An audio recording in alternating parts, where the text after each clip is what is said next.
Hello, folks. Welcome to Totally Tanked, the Tankiest podcast in Tankville. It's February 18th, not February 4th anymore, 2023. A rare Sunday outing for us all, and this is episode 55. My name is Rob, and I'm joined by... Hello, I am John, of course. Welcome to the tankiest tanktainment answer to Wayne's World.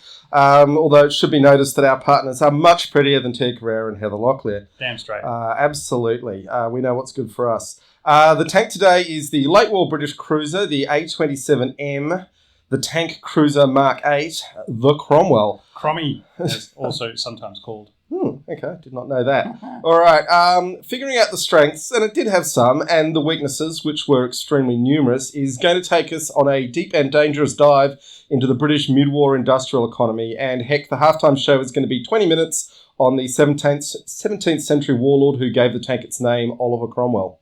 But before we get too far into the weeds, it's time to thank our Patreons. Here they come. Yeah, the patrons. So I've had quite a lot of movement in the patron front this week, which has meant a lot of work for me getting this list together. But that's good. We like having new people on board. Love yous all. So in our top tier, we've got Brian Jenkins, Chris Pezze, Cornelius Weber. Welcome back, Cornelius. Ewan McGuinness, Guy Hook, Jonathan Markle, Maxi Mixed, and Pear.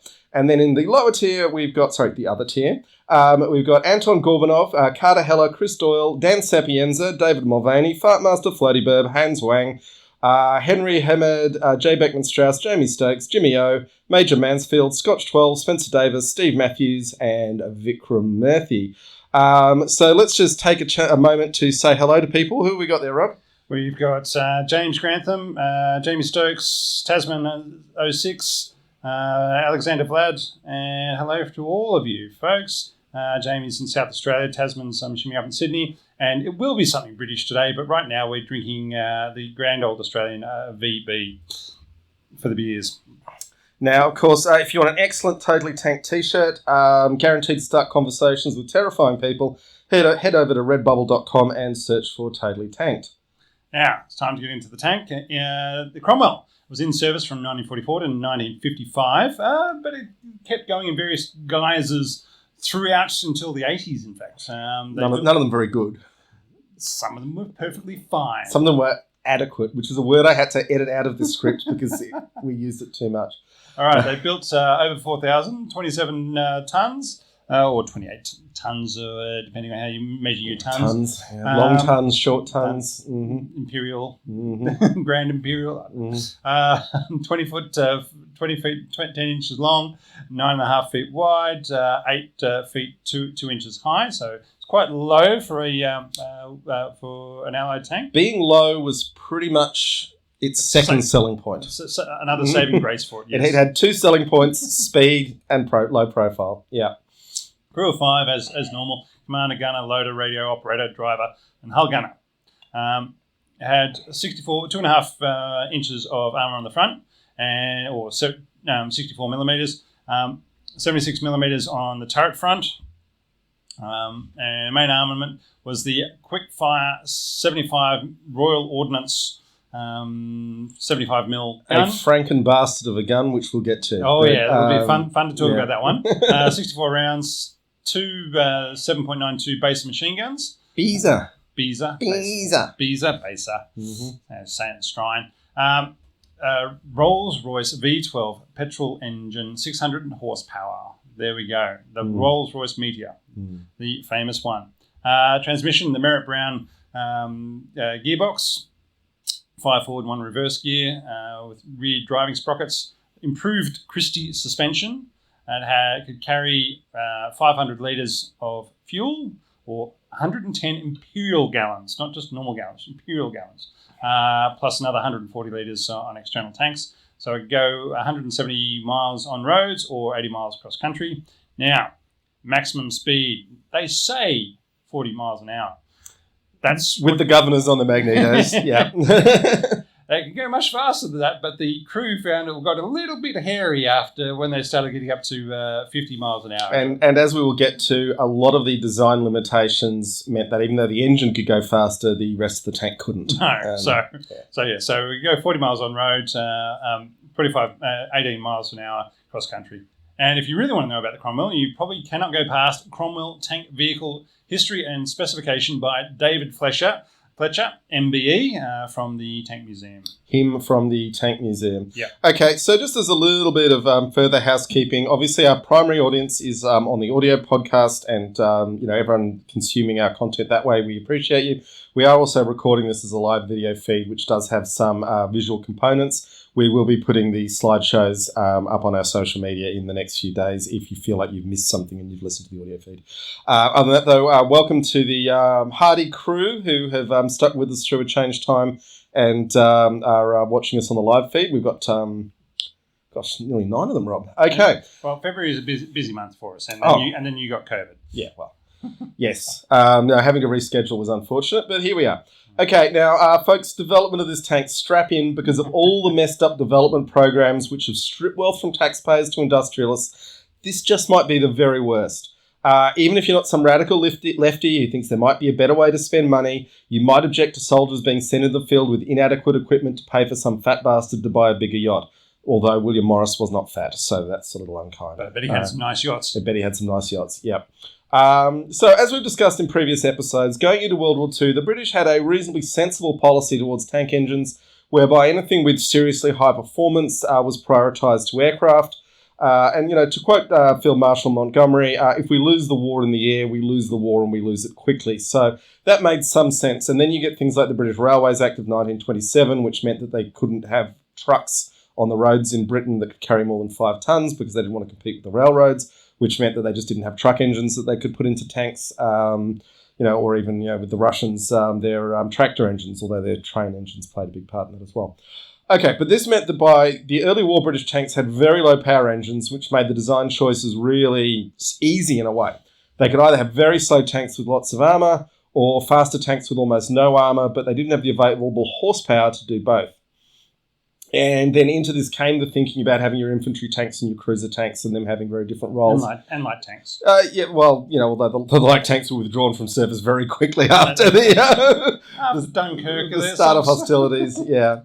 And then things were made even more stark in the Panic of 1940 and the fall of France, the threatened invasion of Britain. And having lost the equipment of the entire British Expeditionary Force at or around Dunkirk, priority was given to the adequate 2-pounder anti-tank gun, which was okay in 1940, but would not remain adequate as the Germans slapped extra armour on their tanks. And it was quite funny because, the French designs, even the American, the M3 design, its anti-tank gun, were all around the same size and power as the British 2-pounder, which was good for Panzer I, II, and in early War III. But once the Germans just literally put applique armour and said, can't get through us now. Not from the front, at any rate. It's no longer adequate. Yeah. And the panic around Dunkirk meant they stopped development of the 6-pounder gun, which really should have been coming into the field in 1940. And keep the factories focused on building what you're already building, because you don't want to take time out to build anything new. Yeah, and you can't blame them in the state of the world in 1940 for taking that view. It was not an unreasonable approach to take. Now, the possible use of tanks to deliver high explosive rounds was something that didn't really occur to the British until later in the war, when American tanks with the 75mm M3 cannon, not to be confused with the M3 tank, although the M3 tank did mount the M3 cannon, were a huge eye-opener. So that was when they said, hang on, high explosives might be more useful than machine guns and little tiny guns that shoot armour-piercing darts. So within these limitations, the British Crusader tank was sent to the Western Desert, and it was occasionally okay. If it turned up. And it felt like it on the day. Yeah. And sometimes, on very rare occasions, they did use its speed to pull off flanking manoeuvres, but very, very often they'd get lured into ambushes and be obliterated by German anti-tank guns. Or just break down. A lot of just breaking down. And we're going to get to the why of the breaking down in a big way, because the Crusader came out of Lord Nuffield's factories. Rob, who was Lord Nuffield?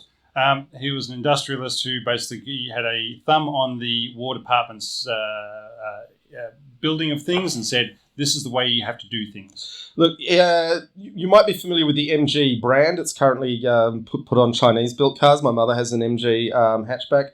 My father drove an MGB, a British-built one, the convertibles, back before I turned up and ruined his life. Oh, I was about to say, that was, for young officers in the 60s, yes, that was the thing. It was largely a cliche. It was. Yeah. I mean, even in my years, there was 5 MGs sitting around the car park of RMC, so it's still a thing. Okay, so you got William Morris, and he's an interesting dude in that he was born into absolute poverty. It's a very rare case of one of these entrepreneurial industrialists who actually was self-made.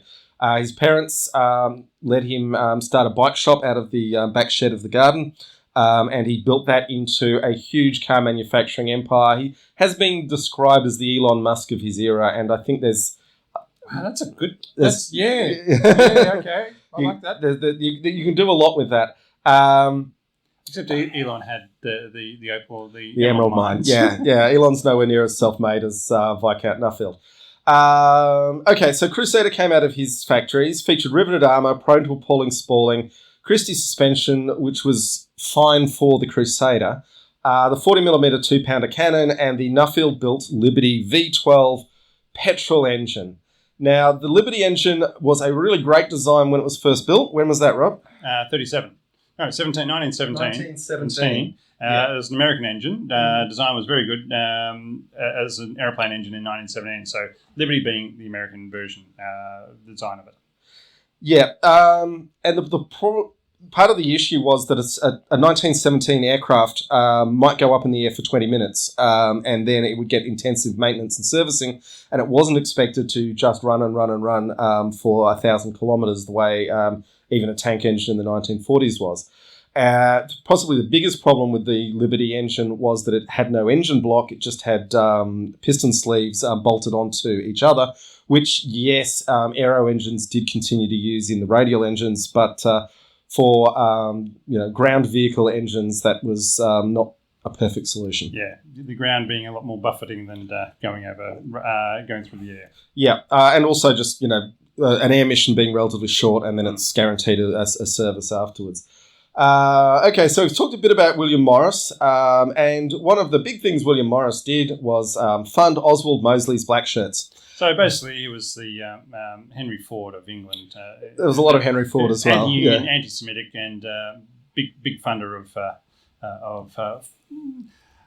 certain right-leaning ideologies, just like Henry Ford has got a dedication in Mein Kampf from Hitler. And the funding of the black shirts, I'm going to give him a little bit of a break here. He stopped funding them in 1932. A lot of decent people thought that fascism might not be a bad idea in 1932. Having said that, we don't know for sure that Nuffield actually stopped funding them or just got better at hiding his funding. But that's pure supposition of my part. The only evidence I've got is that he stopped funding them in 1932. Certainly, if the Germans had won, he would have had a good seat at the table, right? Okay, now Nuffield had bought the rights for the Liberty engine, and basically wanted to use Liberty engines in everything because he was making them and making a fortune off them. He was really good at snaffling government contracts, and in fact, he convinced the Air Secretary to fund him over the strong objections of Treasury, who said he was a con man, to build a huge factory at Castle Bromwich, which I think still builds Jaguars, in which he promised would be able to churn out 66 fires a week. By May 1940, as the height of the Battle of Britain was on them, though, not one Spitfire had emerged from the factory. Nuffield was sacked, and Vickers was brought in to try and rescue the factory. By March 1944, they finally managed to sort out the finances of the project and get the factory fully operational.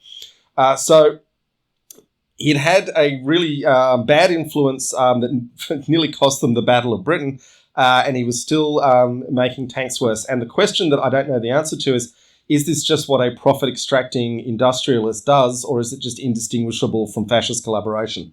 I'm leaning to the first one, that it just happens to be their outcomes coincide.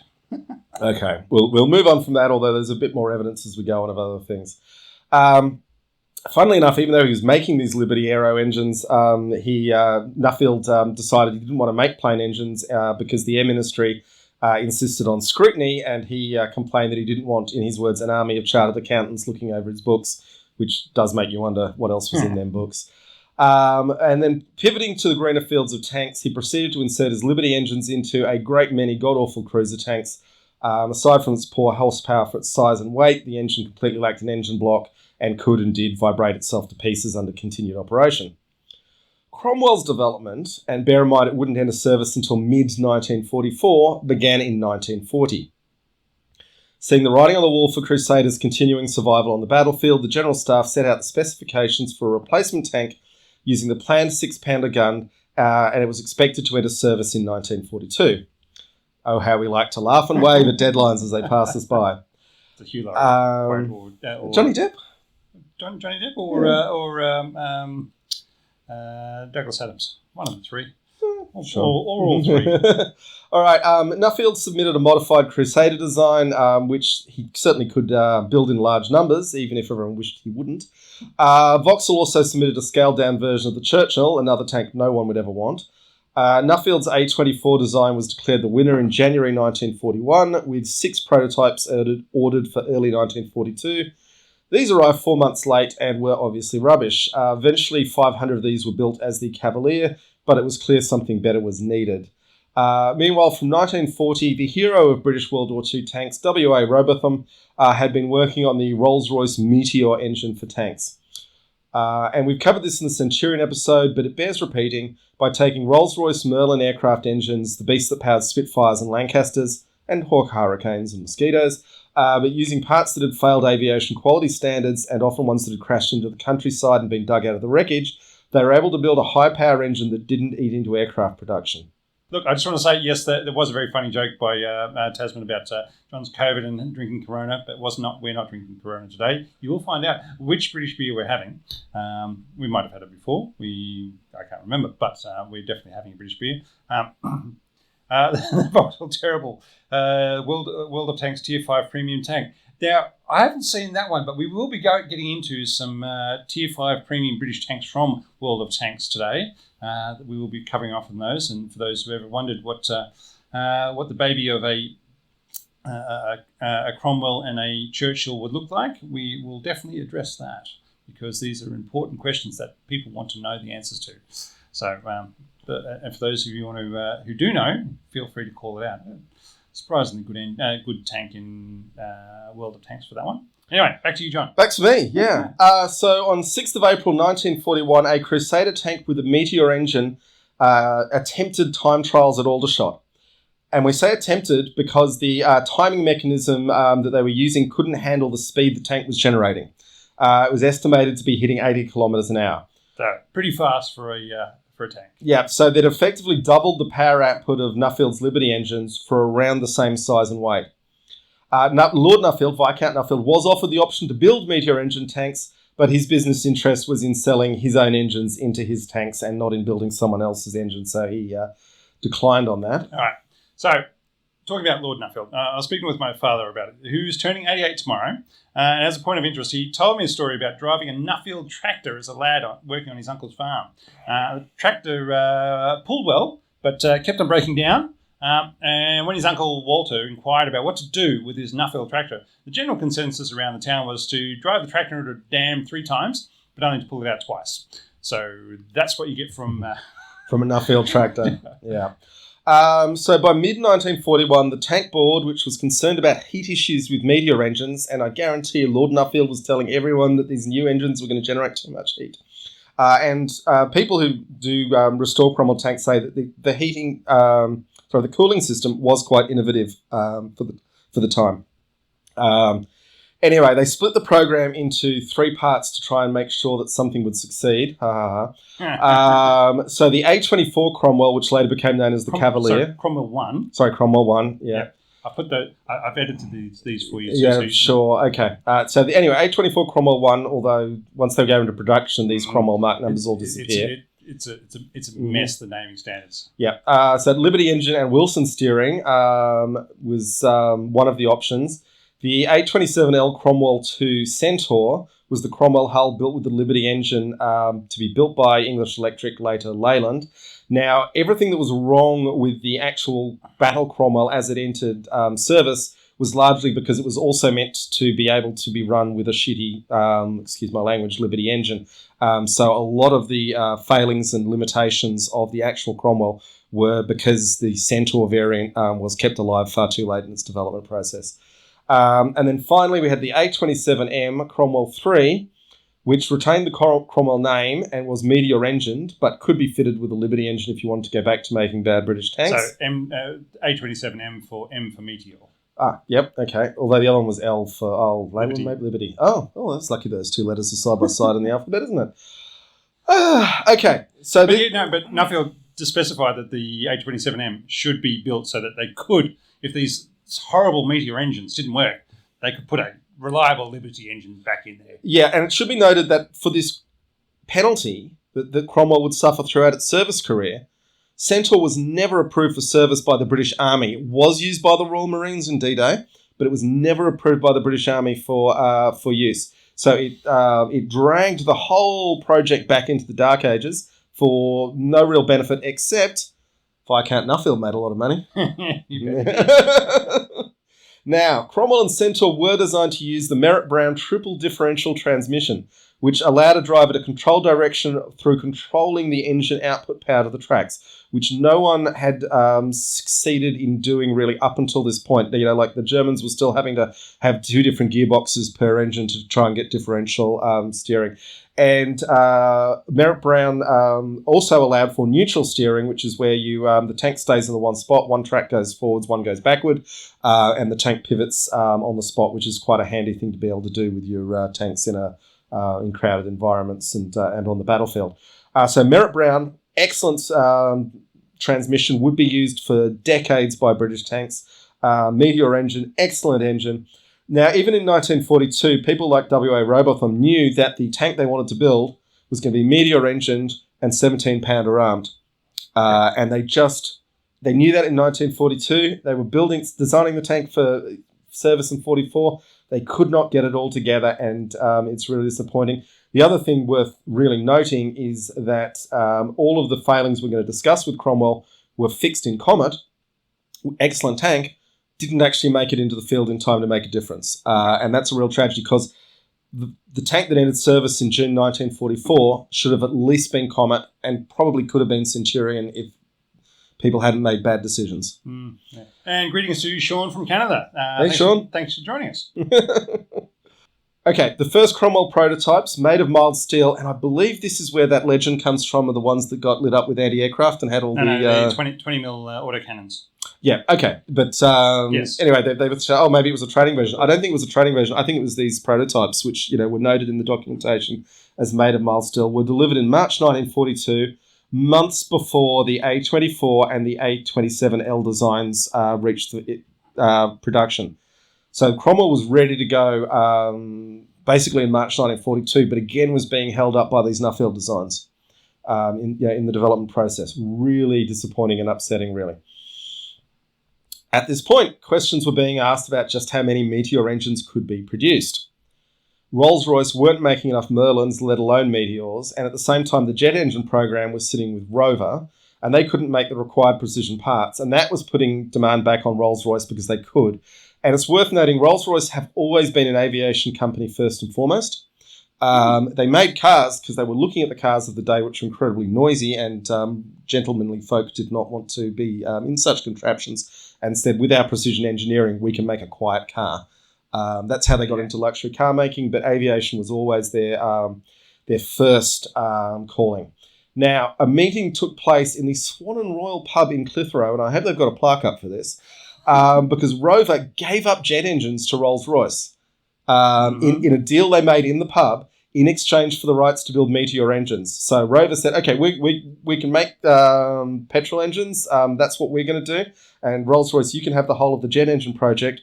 Now, bear in mind that Rolls-Royce to this day make tens of billions of dollars every single year making jet engines. It is probably one of the most lucrative deals ever made in any pub anywhere.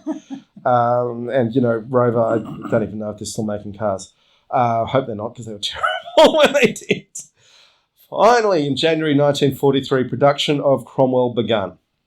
They had a world-class engine and a great transmission. The Christie suspension was okay, But Rob, what are they going to arm with it with? Well, of course, by this time the American M3s and M4 Shermans had radically reshaped British views of what a tank gun could be. The benefits of a tank with a hefty high explosive round were inescapable because you could actually support the infantry that you were going with and blow up buildings with more than a machine gun, and troops in the open and bunkers and everything else. Now the chaps at Vickers, Rob, they had a plan. What sort of plan was it, John? Was it a cunning plan? It was a cunning plan. It was a very cunning plan. So they said they were going to make a British high-velocity 75mm gun. They were going to just take the American projectile, so they weren't even developing their own gun fully. They were going to jam that onto the cartridge of a 3.7-inch anti-aircraft gun, which is definitely going to give you a high-velocity round. Yep. And would have a long barrel, and it was going to be as good as, I don't know, the Panthers gun, or at least the long barrel Panzer IVs, right? Yep. This was going to be a good high velocity gun, accurate, everything that came with it. Yep.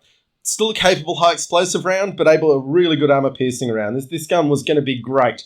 And then in May 1943, they had to have what must have been the most awkward meetings in anyone's experience, when Vickers had to admit there was no way they could make their new gun fit the turret of the new Cromwell tank. So that would have been grim, wouldn't it? You're going to say, well, can you make it wider? Can you make the turret bigger? Can you do? No. This is the train tracks say we can't have wider turrets than this. Yeah, although they did figure it out later. But also, let's remember, this country managed to cram the enormous 17-pounder into a Sherman. It managed to get 6-pounders into Valentines and Crusaders. Albeit they had to delete important crew members to make the 6-pounder fit in those. And 75s into Churchills. Yeah. I mean, so they've had a long history. Not a long history. They've had a lot of activities that were saying, okay, we've built these tanks for 2-pounders. Now we need to shove a bigger gun inside the turret. How do we do it? And they achieved it for all these other tanks. Yeah, but not this one. So two things then had to happen. One was the development of the A30 Challenger, which came out of the Cromwell design to carry the 17-pounder badly. About 200 of those would be built to very limited enthusiasm. And then the poor old Cromwell, they took the 6-pounder gun, they bored it out to 75mm, to let it fire American M3 cannon ammunition. I think that's a pretty good innovation. Saying, you know what, the barrel may explode, or it may not be able to take as many rounds going down it, but we can at least get a 75mm round down the barrel. Yeah, but it meant that, so they got the decent high explosive performance of the Sherman, but it reduced the power of the armor piercing round. And the 6-pounder, I mean, remember, Tiger 131, they just pinged away at it until finally a round got stuck in the turret ring. And then the Germans ran away, because that's all you need to do to get the Germans to run away. Sure, but, it's not and that was the full fat 6-pounder, not this bored out 6-pounder. So it's not, for the time it was coming out in mid-1944, it was a terrible, sad step back from what it should have been. You really want, at least it had a 75mm gun rather than a 6-pounder. Yeah, but that's a poor, sad compromise. Now, August 1943. This is really significant for everyone who says, "Oh, the Cromwell was almost as good as a Sherman." It was not. August 1943, Britain launches Operation Dracula. Which is not, as far as we know, a reference to Lord Nuffield's influence on British manufacturing. It was a 2,000-mile road march around Britain featuring Cromwells, Centaurs and Shermans. So how many times is that? Is that like 3 times around Britain? Maybe twice. But saying small. Yeah, but I do love that someone managed to say, you know what, we need real data on this. We're sick of Lord Nuffield telling us that his engine's fine. We're just going to actually put them all out on the road, and we're going to see which one. They'd seen the Russians do it with the T-34s. Well, yeah, it's not a bad test. I mean, there's the joke that from a structure radical point of view, 100 miles of flat road is a tank destroyer. Yeah. Okay. Now, what happened on this trip? Cromwell had required 0.7 hours of maintenance per mile travelled. Shermans had needed less than half that, with 0.03 hours per mile. That's hours of maintenance per mile. The Centaurs failed to complete the course, and even while they were still on it, they needed 0.9 hours per mile. So Cromwell significantly better than a Centaur, could actually finish the course, slightly less maintenance, still twice as much as the Sherman needed though. And the Sherman with its bogey suspension meant that any suspension damage was a field expedient repair, where they were just bolting the bogey in and out, whereas the Christie suspension needed a proper workshop. Yeah. So, I mean, but for a British tank, the Cromwell was quite good. So, as you're saying, the field maintainability of was not as good as the Sherman, and the Cromwells had to be any repairs had to be carried out field repairs had to be carried out in a Remy workshop. Mm. Okay, now then they did a retest in November, which showed some improvement for the Cromwell, not for Centaur with its god-awful Liberty engine. And remember, the whole Cromwell design is still being crippled by needing to keep the Centaur in its vehicle family. So, and the Cavalier. Yeah. They're still debating. Let's not forget the Cavalier. They're still debating which of these three wonderful tanks is going to be the end product. The British one. Yeah. Okay. 2nd February 1944, the Leyland Company finally issues the specification for what it referred to as the Battle Cromwell, which was the Cromwell that was actually going to go to war. So this was the Cromwell 3, which now becomes the Cromwell. So we go through a name change. Yeah, and then you'll have Cromwells 1, 2, 3, 4, up to 7. 8, 9. Yeah, which are all coming out of the Battle Cromwell lineage. Just over 3,000 of these would be made, mostly by the Birmingham Railway Carriage and Wagon Company. And it's just a hell of a process to take one of the best tank engines ever made and produce an inferior sort of Sherman. Also featured a riveted frame and flat-sided armour bolted in with huge exposed bolt heads, which if you look closely, they're not actually tapped so that they line up. They're all pointing in different directions, which just annoys me intensely. The Germans would not do that. No. The Germans would tap those things so that they all screw up to point in the same direction. I would say, though, that the Cromwell probably does have some Dalek ancestry. Now, talking about the slab-sided sides of the Cromwell, so the Brits could do sloped armour, but mostly chose not to. And an aspect of the Christie suspension is that it takes up space, which limits the interior hull volume, and sloped armour also reduces the interior hull volume. So when you want to keep the tank usable by your crew and not have a crew of 5'2" people crammed in there who can't move around, to keep the tank usable, they went with, we're just going to have flat armour and we'll make it really fast. So that was a consideration. They can do sloped armour. They said, we're not going to. And I think it's worth, let's be fair to the British for a moment. The idea of having a frame that you bolt the armour onto is pretty much where the world has come to today. In some ways, it was actually ahead of its time. The problem was the riveted frame. If you go through the battle damage assessments, they've literally got a separate column for riveted Cromwells versus non-riveted Cromwells, and the riveted Cromwells were knocked out far more easily. And having said that, it carried a fair old weight of armour, but because of the terrible vertical positioning, it wasn't providing as much useful effect as it could have been if it hadn't been basically a Lord Nuffield design for a upgunned Crusader, which is what they kind of got stuck with. Other problems, though. The Christie suspension, which was designed for basically Centaur, had issues with the amount of with the speed this thing could go at, and suffered a lot of breakages as a result, which, as we've discussed, had to go back to a workshop. And also, it had a system of slack tracks, so there's no return rollers. Which you'll be able to tell the difference between a Comet and a Crusader by whether or not the Comets have the... not the Crusader, the Comet and the Cromwell, because the Comets have the return rollers on top. Because they said, you know what we need? We need return rollers. And in this case, it was just to keep the tracks on the same line as the tank, because when you're moving at 60 kilometres an hour, making a hard turn, the tracks can head off in the the new direction, and the tank keeps going in the old direction, or vice versa. And people can say, it wasn't such a big deal, but we can say it was definitely fixed in Comet, so it must have been a bit of a big deal for them to feel the need to do that. Okay, Rob, we're a little bit ahead of time, so... I was thinking that, yep, so you thought that might have gone on. So, all right, that's a lot more development history than we usually do, but this tank really required it. The question is, how did it go in combat? Okay. How did it go, Rob? So what was quickly clear was that they built an excellent scout tank. They'd been trying to build a medium tank. They got a scout tank. high speed, low silhouette, not enough firepower or armour to be really useful anywhere else by late 1944. Let's remember that the Russians had IS-2s and T-34-85s by this point. The Germans had a huge number of Panthers supplementing their Tiger stocks. The Americans by mid-1944 were coming to the party in Sherman Easy 8, so that's 76mm guns, wet stowage of ammunition.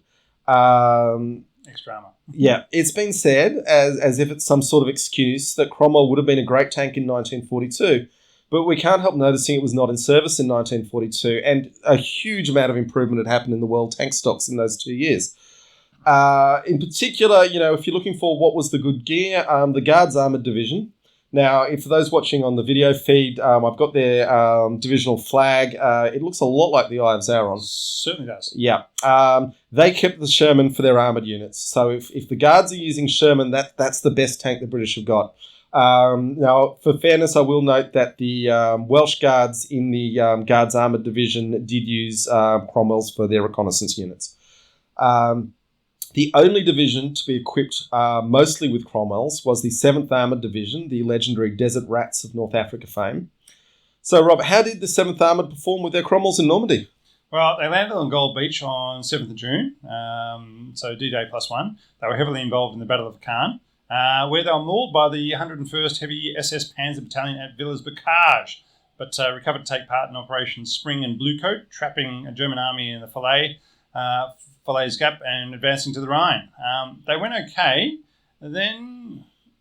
Well, it's the question. They went okay? So they went okay. And, well, I'll let you go. Keep going. Sure. In August 1944, the commanding officer and 100 officers were replaced due to the poor performance of the division. That's a pretty big... That's a purge. That's a pretty big indictment of how you think you've gone. Yeah. So look at your performance review. How do you think you've gone? Yes, well... you're all sacked. Yeah. All of you gone.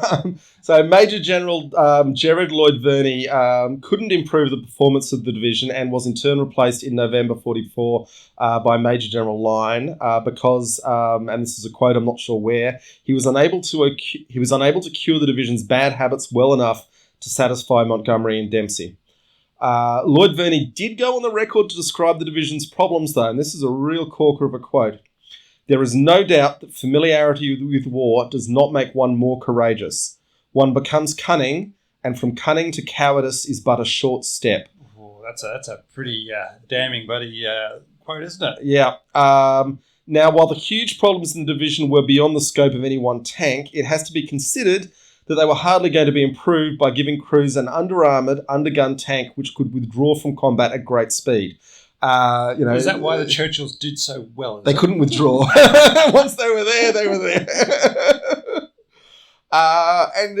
Then there is the story of, on at least one occasion, the high speed of the Cromwell allowed them to escape danger by jumping a Dutch canal. Do you want to go on with this bit, Rob? Yep. The Vierlippen, which is also known as Dutch canal jumping, which is a national sport in Holland. If you don't believe me, look it up. Can't help but answer the question if a tank with beefier suspension and a better track system, hello Comet, wouldn't have done better. Maybe not the canal jumping, because Comet was a little slower. No, yeah. Anyway. Now, Rob, do you want to tell us about a certain incident at Villers-Bocage? Now, before we get into that, I just want to expand on the canal story. So, the story is you had 3 Cromwells that had been spread out and pushing forward in their role as scouts. Each time they came to a canal, though, they had to group up to go over a bridge. At one point, they've gone over a bridge, then spread out again, coming over a rise, and what they find before them in their scouting role is a pack of 488 flak guns and supporting elements. Now, 2 of the guns were pointing to the sky, and 2 were pointing in another direction. But there was quickly the alarm was raised, and the handles started cranking around to start pointing at these tanks. And the Cromwells, from where they were, they'd have to drive back along the face of the enemy to get back to the canal bridge. So instead, the commander cried out steeplechase over the radio and gunned the tank towards the nearest canal, which they had a slight rise at the edge of the canal with the other 2 tanks following. And then they've hit the edge of the canal, Dukes of Hazzard style, and it'll jump the 20 feet or 6 metre gap to get away. The first tank driver remembered to put the clutch in to allow the tracks to freewheel when they hit the other side so they could just keep on going. The second tank, the driver forgot to hit the clutch, and the tank basically it's hit it and tried to keep going forward at its normal speed, and basically braked and gone right up on its nose before coming back down, landing back on its tracks. Didn't flip, which is surprising. And the third tank didn't quite make the jump, entire distance of the jump, but got its nose over the edge of the bank and was able to get enough traction before getting up over the bank and allowing all three Cromwells to race away and back to their advancing column of allies. So it was a bit of a... No war planner ever said, you know what we really need? We need a tank that can jump canals. Why wouldn't you? I mean, the effort of bridges, all right? Bridges, even a 20-foot bridge, all right, is a huge engineering effort. Yeah, whereas if you could just zoom over them, Dukes of Hazzard style. Yeah, you've got a 600 horsepower engine and a tank built for a 300 horsepower engine. So every now and then, yes, it might be a bit more maintenance afterwards, but your ability to advance and say, you know what, we don't need a bridge here, we can just jump that. I mean, think about it. You're overcoming so many obstacle implications. Yeah, we all know those three got lucky. But yeah, a bit like Tasman pointed out. Yes, there was a case where a Cromwell engaged two panthers, and there's the famous story that we've since seen is debunked. With the greyhound took out a tiger. Sometimes smaller tanks get lucky, they succeed, they get the jump. We're going to talk in the second half about the Bradleys kind of sort of getting the jump on the T90. It can happen, but it doesn't happen a lot. 1 in 10 survivability. That's for there the were 3 of them made it. Oh, come on. All right. Anyway, but before that bit of daring do, there was you had the episode of Daring Don't at Villas Bocage. All right, so having landed the D-Day, the Allies were desperate to break out of the Normandy area through Caen, however you want to say it, and into the French countryside before they could be trapped in a beachhead. So on 13th of June 44, so this is D-Day plus 7, the British 22nd Armoured Brigade of the 7th Armoured Division. Their column had advanced through a gap in the German lines that had opened up, and they met limited resistance, and they moved through their objective, the town of Villas Bocage, and out the other side. Then they stopped to prepare for their next objective, and this is where things went bad, for they'd stopped right in front of a company of hidden Tiger tanks. Of course, of the 12 Tigers in the company, 6 were broken down and 4 weren't immediately ready for combat. But 2 of them were. Now, depending on who you read and who you believe, accounts will vary between of what's going on. I've made up my best story of what I've read about it, and I'm going to tell this one. And just before you go on, it is what Laserpig did a really good video on this, going to some unusual sources and noting that even the British heavily relied on the German propaganda in Signal magazine because it was published and out there before they'd had time to actually go and interview their own crews. So a lot of German propaganda became part of the story. Having said that, the flaming datum of all the burning Cromwell tanks, is a little hard to go past. It's easy to set some store by the German account. All right, so Michael Whitman is the commander of the German Tiger Company. He comes out of the forest in his Tiger, and he charges along the column of parked vehicles, blowing up Fireflies, Shermans, Cromwells, and Mark V Stuarts, half-tracks, universal carriers, trucks, and anti-tank guns willy-nilly. He then gets into town. So basically he's coming roaring out of the forest where everybody's stopped and they're having a cup of tea and they're thinking and refueling and they're thinking about what they're going to do next. And then he's gone into town. I'm going too far. And then he's basically... Now, there's some stories where his first Tiger's gotten shot out, and then he's jumped into the second Tiger that was coming with him, or the Tiger that he's in. So there's 2 Tigers running along the column at this point, and the second Tiger is hanging back and doing stuff, while the other 4 Tigers in the company that were active were then engaging the the remainder of the armour that had pulled up onto the hill at the end of where they'd come from. But Whitman himself is racing through town. He gets into Villers-Bocage, blows up some more Cromwells, a couple of command and observation tanks, including a Sherman observation tank. So they don't have main guns fitted for them. They just have lots of dummy guns and or radios. Before running into another Firefly that bounces 3 shots off of his armour, which is a bit sad for a Firefly with a 17-pounder. Now, according to legend, I believe this is the incident where a Firefly managed to cross Whitman's T and had the sight of him in the shots, and then they couldn't fire the gun because the gunner was busily making a cup of tea. We think that's actually a Cromwell, and we'll get up to that. So I'm assuming that's... a Cromwell wouldn't have blown it up anyway. But from the side it would have. It would have been fine from the side. Anyway, so Whitman's gunner then misses the Firefly but hits the building beside it, which then collapses on top of the Firefly, so it's a bit lucky.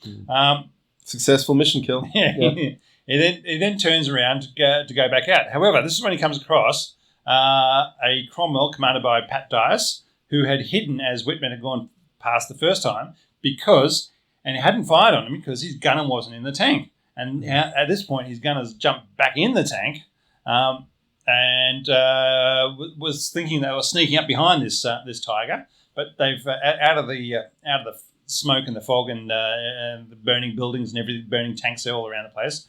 Suddenly, they're coming upon the front of the Tiger as it's leaving the town. So Cromwell fires and bounces, and fires again and bounces, whilst the Tiger lines the Cromwell up and puts a round straight through the turret, killing the gunner and the loader, but not exploding. And then the remaining crew escape. They get gunned down a bit by the MG-42s. But Whitman then drives back out of town towards the column of burning vehicles that he's left in his wake.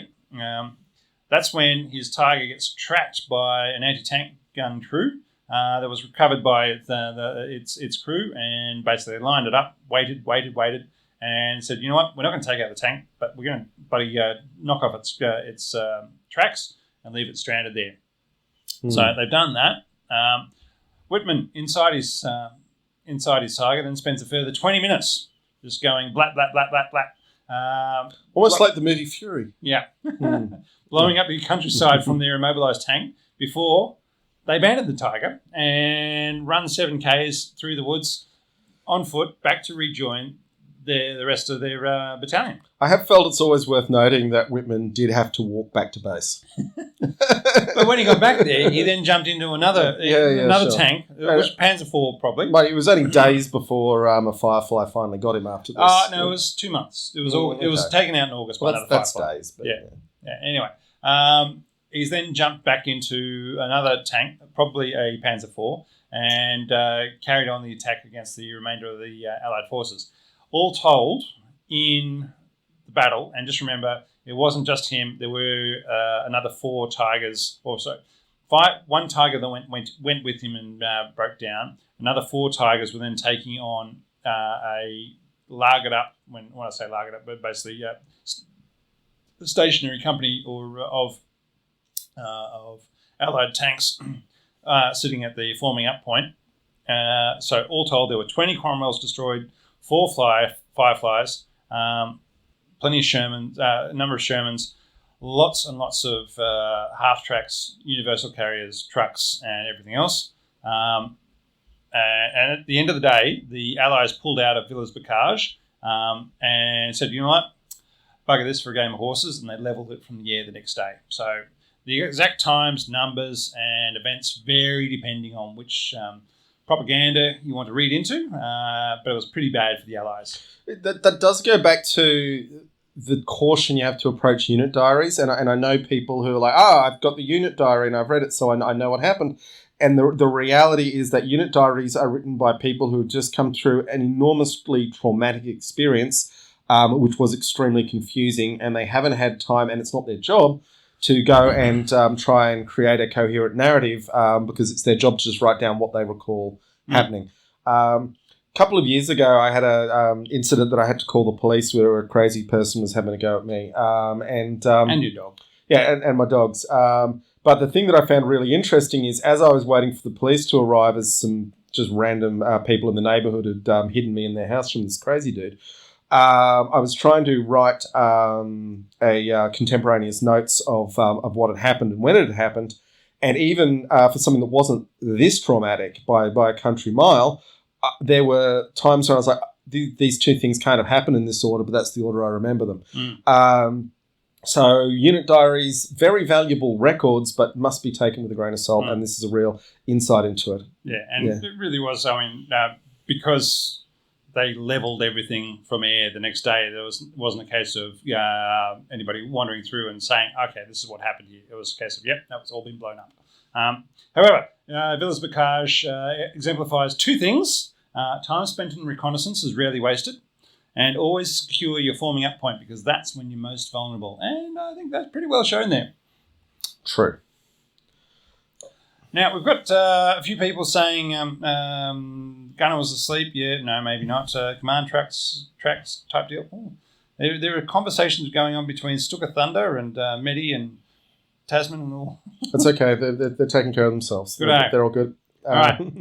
Do we want variants? All right. This is where we're saying. It's a pretty convoluted family tree with Cavaliers, Centaurs, and Cromwells being called all being called Cromwells, and then a different mark number for each of the actual Cromwells, the battle Cromwells, and Centaurs being converted into Cromwells. Yeah, so it's hundreds of Centaurs that were built as Centaurs.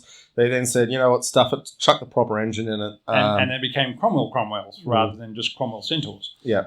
So anyway, we'll start off with for the battle Cromwells. We'll start off the Cromwell 1. The new numbering count starts now. Yep. The Cromwell 1 was armed with the 6-pounder, 57mm gun, only 357 produced, one of which is at Puckapunyal down here at the Australian Armoured Corps Memorial Museum. So hopefully one day we'll be able to slip down there and have a look at it. Yeah. And they've repainted it to look like it has. It was shipped to. So it was shipped to Australia to assist with the upgunning of the Australian cruiser tanks, but did not arrive before the program had been terminated. I did love how it's certainly in the version we've got in the slideshow. It's still got written in big letters on the turret, not to be stowed on deck, because they had had a lot of bitter experience by that point with deck-stowed tanks being transported by sea. They just rusted to pieces. So, yeah. It's now undercover on display at the museum. All right, then we get the Cromwell 2 pilot vehicle built by Vauxhall with cast turret similar to the Churchill 7. Did not enter production. Then we go on to the Cromwell 3, was a Centaur hull fitted with the Meteor engine and the 6-pounder. Only 200 of those produced due to the scarcity of Centaur 1s. Cromwell 4 was a Centaur 3 hull re-engined with a Meteor engine and the 75mm gun. Later, Cromwell 4 saw the introduction of the final specification, changing some features such as track adjuster to the normal Cromwell standard. This was the most numerous variant of Cromwell produced, with 1,900 units produced. It should be noted, all of these tanks, including pretty much all of the Cromwells, complete waste of time, money, and manpower.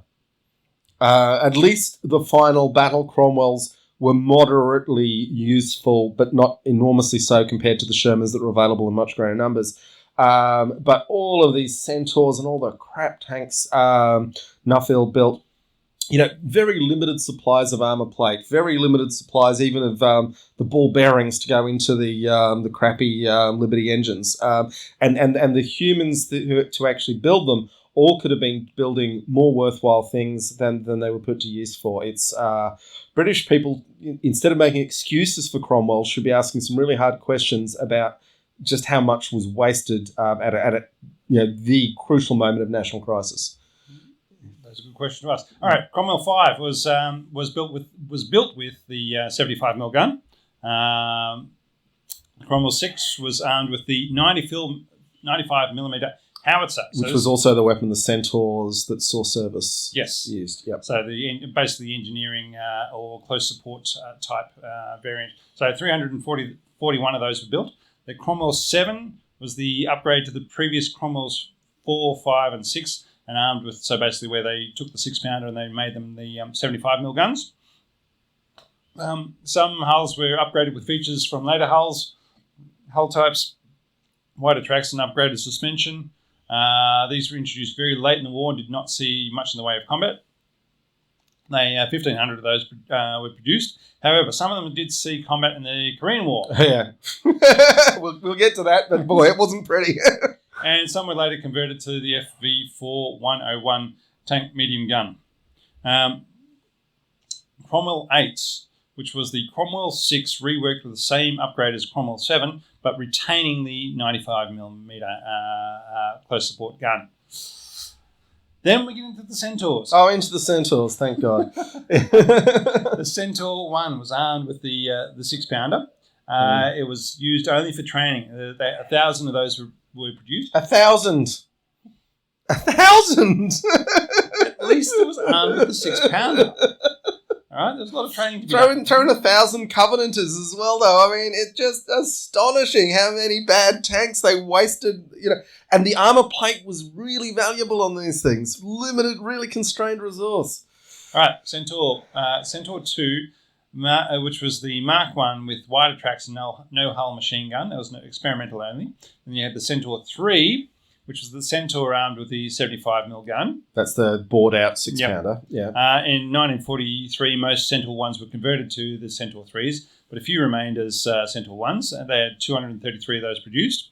The Centaur 4, armed with the 95mm close support howitzer, with 51 rounds of ammunition. This is the only version of the Centaur known to have seen combat in service with the Royal Marines Armoured Support Group. So the Army would not take them. The Royal Marines had no choice of all the bad tanks in Britain. They said, we'll take that one. You Marines, you don't have tanks. Oh, can't we have some?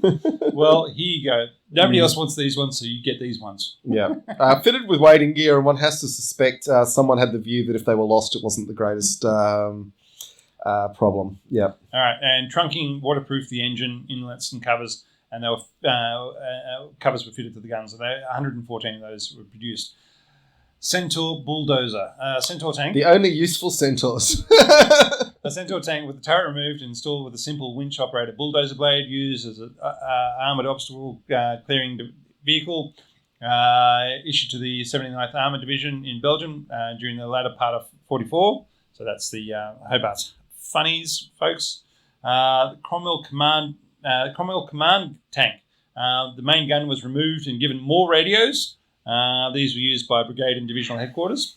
They did have a stick or a thing that looked like a gun barrel sitting on the front. Right. We will discuss later when we get to the what the Europeans are up to, the importance of making sure your tanks look the same. Funny-looking tanks get deleted. Cromwell observation post, which was Cromwell 4s and 6s and 7s fitted with an extra radio, but the main gun was retained. The Cromwell Command, which had more radios, the main gun, and again, the main armament, main gun was kept. That was used by the regimental headquarters. The Centaur anti-aircraft Mark 1 used a Crusader 3 anti-aircraft Mark II turret fitted with twin 20mm Polston guns instead of the Oerlikons. Yeah. They were originally deployed in Normandy, but withdrawn as unnecessary due to Allied air superiority. 95 of those were produced. The Centaur anti-aircraft Mark II, which was the same thing but slightly different. So it also had the twin 20mm Polston anti-aircraft guns. The Centaur dozer. The turret removed and give it a simple dozer blade operated by a winch. Since the winch passed over the top of the turret, it was not possible to retain the turret. Issued one per Cromwell squadron to the Royal Engineers. One per Cromwell squadron and to the Royal Engineers. It was one of Hobart's funnies. 250 of those were produced. The Centaur observation post, as opposed to the Cromwell.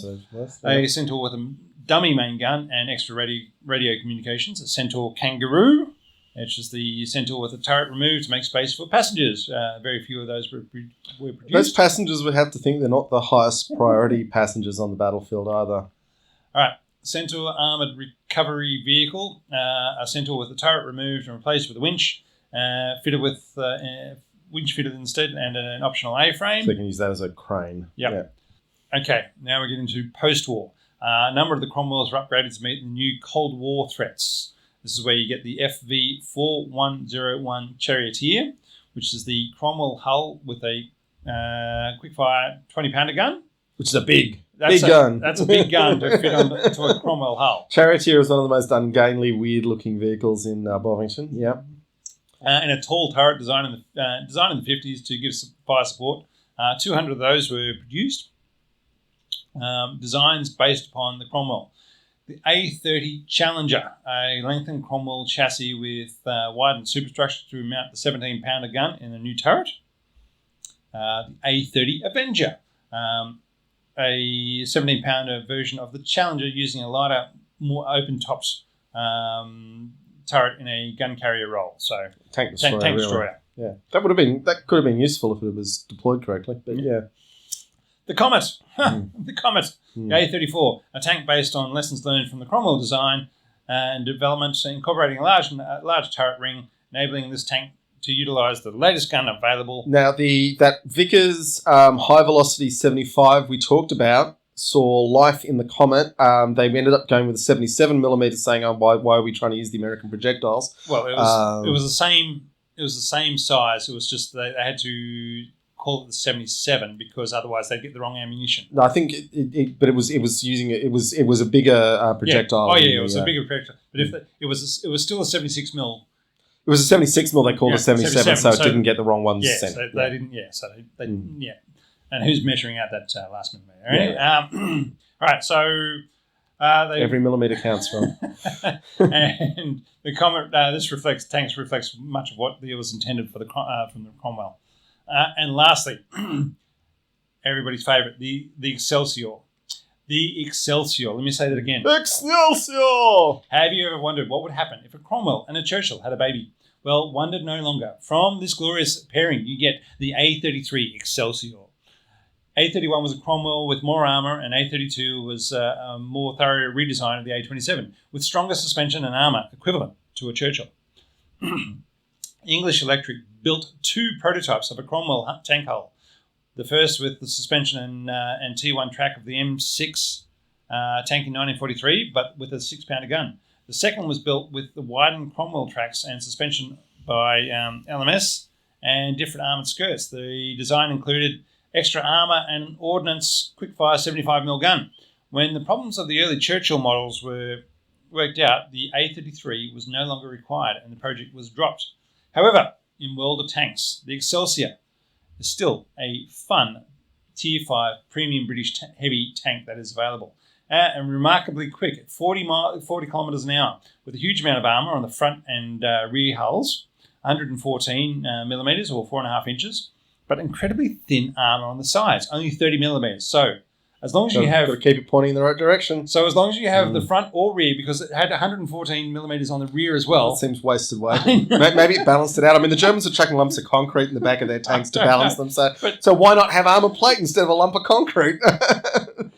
So long as you had front or rear towards the enemy, it was a tough nut to crack in game. And very fun in platoon of 3 when they could keep up with the medium and some of the low-tier light tanks. And you would be fighting low-tier tanks because it's a premium tank. And don't worry, the Cromwell does get representation in Girls und Panzer, being driven by Gail Earl Grey, a.k.a. the Devil on Cromwell, the commander of St. Gloriana's Girls' College Senshei Do team. And at that point in time, John, we might take our break. Okay. All right, folks. So I've made a little video for you. It's a cracker. I really enjoyed it, so I hope you do too. That's good. Don't sell it too much, Rob. So enjoy 20 minutes on the life and times of Oliver Cromwell and how he relates to this tank. And then we'll be back with beer review and more on the Cromwell and a fair bit about things that are happening in the world because Advika fell today. So, yeah. Okay, and Fred Bank loves games. Welcome to the show. It's your first time. Congratulations. Okay, just bear with me while we switch the video over.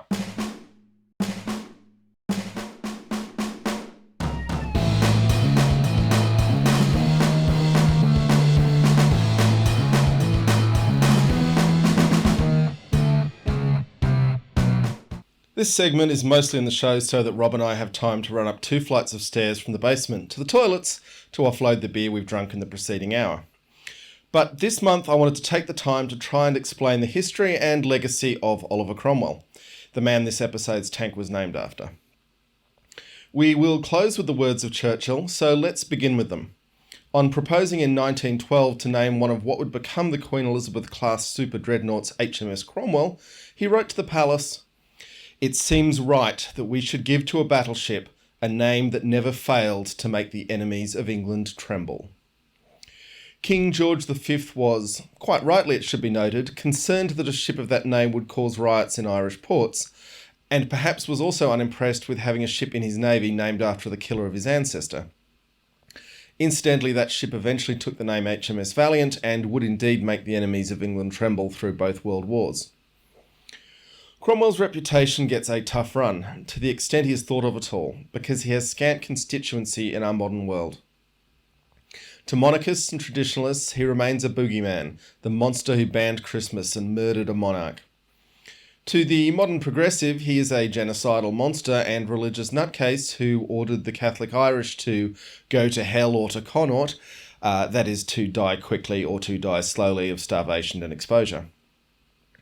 Oliver Cromwell is both of those things, and he is very much a precursor of the modern military dictator. And yet, more so than almost any other single man, he created through force of will our modern world. Our modern world that can wring its hands to condemn his methods, critique his decisions, and declare themselves his moral superior. I don't know about you, but in my life I can't say I've met anyone who is the moral superior of Oliver Cromwell. On the other hand, I've met plenty of spineless nobodies who will turn their nose up at his methods and then proceed to do whatever the hell they want for their own gratification. But let's lay out the life and times of the man. Oliver Cromwell was born in the year 1599 in Cambridgeshire. His family had in the past enjoyed quite a bit of money due to his great-great-granduncle Thomas Cromwell of Wolf Hall and King Henry VIII fame. While not one of the aristocracy, one of Cromwell's ancestral relations had married the sister of a queen. They were not strangers to the corridors of power. Of 10 children, Oliver was the only boy to survive infancy. Cromwell's father Robert had enough land to be considered a gentleman, but only just. In 1617, Robert Cromwell died, leaving 7 unmarried daughters, which was quite a crisis to contend with in those times. Oliver Cromwell had to abandon his legal studies to look after the family. He did manage to marry very well. Elizabeth Berkshire was the daughter of a London leather merchant with extensive land holdings in Essex and, as importantly, strong networks and connections in the merchant class. Perhaps the most significant moment in Cromwell's early life was his election to Parliament in 1628 as the member for Huntingdon. But he lost the seat in 1629 when Charles I dissolved the Parliament. He did not set the world on fire as a legislator in those early days, unremarkable at best. In 1631, Cromwell was involved in a nasty real estate dispute which saw him hauled before the Privy Council and was forced to sell up and move his family from Huntingdon to St Ives. In 1634, he came very close to moving to Connecticut, which is a hell of a historical inflection point. During the US War of Independence, the Connecticut State Navy would commission a corvette called Oliver Cromwell, which would wage war on His Majesty's Navy, before being captured and renamed firstly HMS Restoration and then HMS Loyalist. At this time, he was running a small farm with his brother, relying on the sale of eggs and wool to keep his head above water. It's worth covering this early life just for how unremarkable it was, how barely adequate. Things turned around for him in 1636 when he inherited some land, and, this being the 1600s, a lucrative job as tithe collector for the Ely Cathedral. By the end of the 1630s, approaching his 40th birthday, Cromwell was once again a gentleman. But you have to imagine his time as a peasant farmer made an impact on him. Throughout this time, the 30 Years' War was raging in Europe, with Catholics and Protestants engaging in ever more brutal and horrific atrocities and reprisals against each other. While the theological disputes were no doubt strongly held by many of those involved, one can't help but notice that the appeal of Protestantism to many national rulers was that it got them out of paying 1/10 of their income to Rome. The mercantile class were also extremely attracted to godliness without massive wealth transfers, And then, as now, there's a lot to object to about the way the Catholic Church spends the money its flock provides it with. But it's worth noting that freedom of conscience, worship and congregation does create license for sleeping in on Sunday mornings instead of going to church, something that many of us can get behind in 2023. When 1640 rolled around, Charles I was out of money with which to fight the Bishops' War in Scotland, and accepted that he'd need to call a parliament to raise taxes for him. It had been 11 years since he'd dissolved the parliament. Cromwell was elected to the new parliament as the member for Cambridge. This new parliament would go down in history as the short parliament, lasting just 3 weeks before King Charles had enough of them and their deeply annoying complaints about his abuses of royal privilege. In September 1640, Charles's financial situation had deteriorated to the point he convened a new parliament. Cromwell was again elected for Cambridge. This would become the Long Parliament, sitting in various forms until 1660. One of the first things the new Parliament did was pass an act stipulating that it could not be dissolved by the King. Cromwell's place in this body was amongst the reformers. They wanted parliaments to be regular, that is, not to be the plaything of the King, and some expansions of freedom of conscience, but nothing too revolutionary. As the difference between the Parliament and the King worsened, Charles I fundamentally believed that he was the beneficiary of the divine right of kings, and everyone else existed to serve him and his aristocratic family relations. Cromwell sided with Parliament. At Huntingdon, he recruited a troop of cavalry to serve in the Eastern Association Army. They would form the basis of the legendary Ironsides. It seems wild in 2023 to think that at one time the counties of Essex, Hertfordshire, Norfolk, Suffolk and Cambridgeshire would band together as a quasi-national body and raise an army. The Eastern Association was run out of the rooms of the Black Bear Inn at Cambridge, and as with too much heritage from the parliamentary side, the Black Bear Inn was demolished in the 1840s. As a cavalry commander, Cromwell truly came into his own. His men trained hard, were equipped properly, and time and again their superior discipline as a fighting force would carry the day against the feckless cavaliers who rode out in the name of the King. Even amongst the parliamentary side, still weighed down with earls and marquesses, the egalitarian nature of Cromwell's force raised alarms.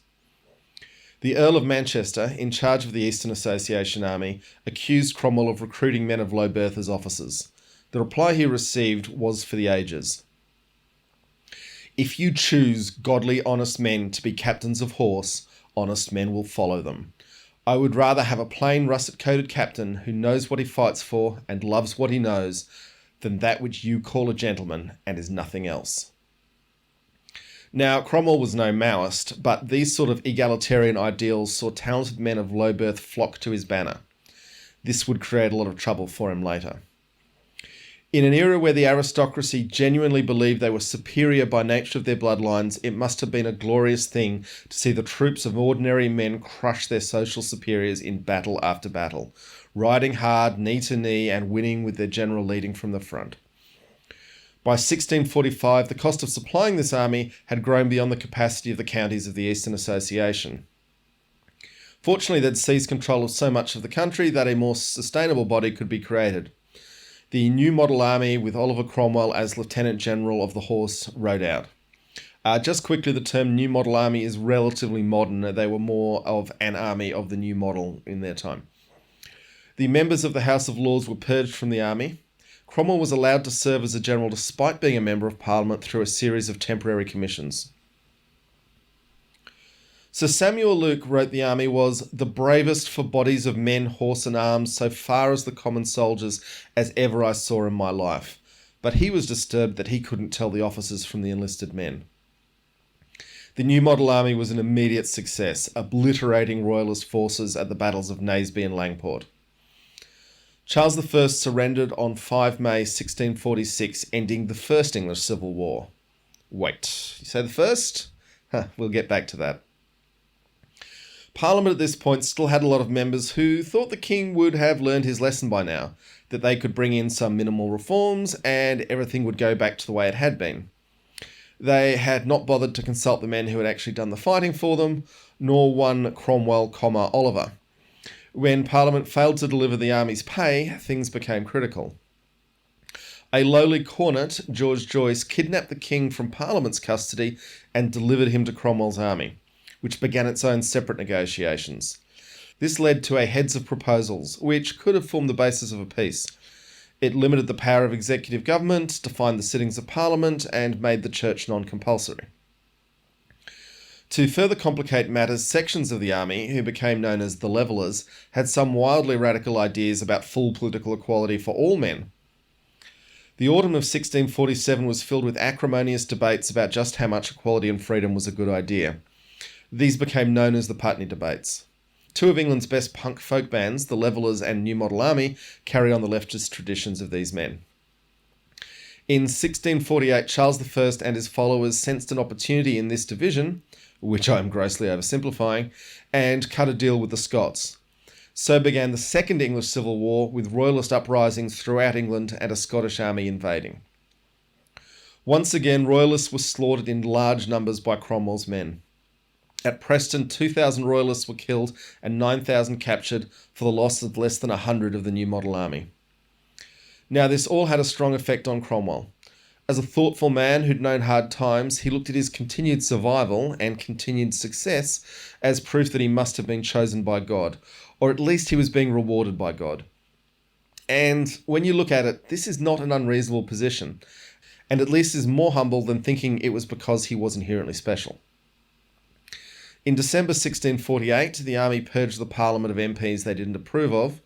What remained became known as the Rump Parliament. Remember, all those politicians owed their seats to the election of the Long Parliament back in 1640. The Rump Parliament was determined to put the king on trial, a wildly radical move in a world which believed executive government could not be held accountable. A view which does remain somewhat to this day. Well, when the president does it, that means that it is not illegal. Then I have an Article 2 where I have the right to do whatever I want as president. Charles was found guilty and sentenced to death. Large portions of the country were horrified at the thought of executing the king, although they'd been a lot more relaxed about thousands of young men losing their lives in the fighting. The final orders to carry out the beheading hit a snag when officers involved were afraid of future royalist retribution, a very reasonable fear as events would show. When Cromwell learned of the hiccup, he signed the orders himself. On 30 January 1649, King Charles I was beheaded outside the Whitehall Banqueting House. Royalists and Conservatives in England consider it to have been a disgraceful injustice to this day.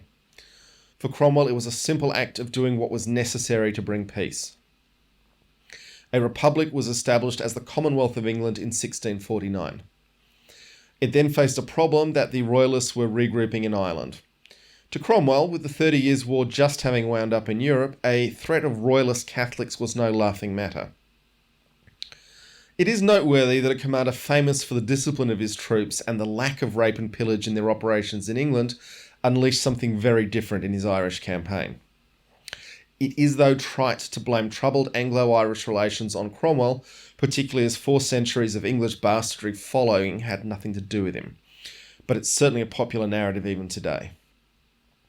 Moving on from Ireland, in 1650 the Scots needed more dealing with as they'd proclaimed Charles's son Charles II as king. With Cromwell's army north of the River Forth, the new Charles gambled that a royalist force in southern Scotland could march south to London ahead of any parliamentary forces. Cromwell was in many ways the ultimate fuck around and find out guy. Charles II was about to relearn the hard lessons of his father. Where Charles II had hoped the country would rise behind his banner, instead Cromwell's pursuing forces were sped on their way by ordinary country folk coming out to carry the parliamentary soldiers' equipment. While Cromwell's early military campaigns had been pedestrian as far as military theory went, at the Battle of Worcester the New Model Army pulled out all the stops in a symphony of unleashed violence.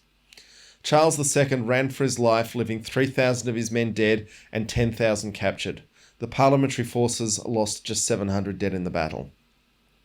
The Worcester Clothiers Company was left with an unpaid bill for uniforms for the King's Army, which was only paid by the current King Charles III in 2008. In 1786, John Adams and Thomas Jefferson visited the battleground and were disappointed by the extent to which the history had been forgotten by the locals. Adams wrote, "The people in the neighbourhood appeared so ignorant and careless at Worcester that I was provoked, and asked, 'And do Englishmen so soon forget the ground where liberty was fought for? Tell your neighbours and your children that this is holy ground, much holier than that on which your churches stand. All England should come in pilgrimage to this hill once a year. With the royalists disposed of, Parliament of course settled down to fighting amongst themselves. Here Cromwell's tragedy became clear. He was a competent politician, but he faced insurmountable contradictions, and when he got sick of all the bickering, he had a large body of men in the army who would back him no matter what. We could explore the Rump Parliament and the Barebones Parliament and all the back and forth from people who wanted things to go back to the way they were before and those who thought all the bloodshed should be to make something better. But life is short and it's all on the internet if you want to know more. On 16 December 1653, Oliver Cromwell was sworn in as Lord Protector for life of the Commonwealth of England, drawing an annual salary in today's money of around £17 million. Vast numbers of royalists took their ideas about supremacy of people with magic blood to Virginia, and this would create some problems which are very familiar today. As Lord Protector, Cromwell ended the banning of Jews from England, and while he hadn't initiated the ban on Christmas, it remained in force throughout his reign. While Cromwell refused the title of king and the office of Lord Protector was not hereditary, he was allowed to choose his successor. In what is now universally seen as a bad move, he nominated his son Richard. On 3 September 1658, Oliver Cromwell died, aged 59, from a disease the exact nature of which is still subject to debate. Richard Cromwell ruled for just 9 months before the country decided if it was going to have a hereditary monarch, it may as well have the one with the magic blood. Spending much of the rest of his life in exile, Richard Cromwell died in obscurity at the age of 85. He would remain the longest-lived British head of state until January 2012, when Elizabeth II hauled him down. George Monk led a regiment of parliamentary infantry down from Scotland, starting at the town of Coldstream, and seized power, bringing in the restoration of Charles II in 1660. The Coldstream Guards remain to this day the second most senior regiment in the British Army, despite being the oldest. Even restoring the king was insufficient to redeem the crime of fighting for Parliament. They have to be kept on the opposite side of the parade ground from the Grenadier Guards because they won't give way to the so-called senior regiment. A vengeful Charles II had Cromwell's body dug out of Westminster Abbey to be posthumously tortured and executed. The things a man will do when his enemy is finally no longer able to defend himself. The body was thrown into an unmarked pit. The head was displayed on a stick outside Westminster Hall until 1865. Cromwell's head was not put to rest until 1960, when it was buried in Sydney Sussex College in Cambridge. In closing, I'll return to Winston Churchill, who had this to say in his A History of the English-Speaking Peoples, published in 1956. We see the Lord Protector in his glory, the champion of Protestantism, the arbiter of Europe, the patron of learning and the arts. We feel the dignity of his bearing to all men, and his tenderness towards young people. We feel his passion for England, as fervent as Chatham's, and in some ways more intimate and emotional. No one can remain unconscious of his desire to find a moral basis for his power, or of his sense of a responsibility to his country and his God, ranging far beyond the horizon of his life. Although Cromwell easily convinced himself that he had been chosen the supreme ruler of the state, he was ever ready to share his power with others, provided of course that they agreed with him. He was willing, indeed anxious, to govern through a parliament, if that parliament could carry the laws and taxes he required. But neither his fondlings nor his purgings induced his parliaments to do his will. Again and again he was forced to use or threaten the power of the sword, and the rule which he sought to make a constitutional alternative to the absolutism or anarchy became in practice a military autocracy. Nevertheless, the dictatorship of Cromwell differed in many ways from modern patterns. Although the press was gagged and the royalists ill-used, although judges were intimidated and local privileges curtailed, there was always an effective vocal opposition led by convinced Republicans.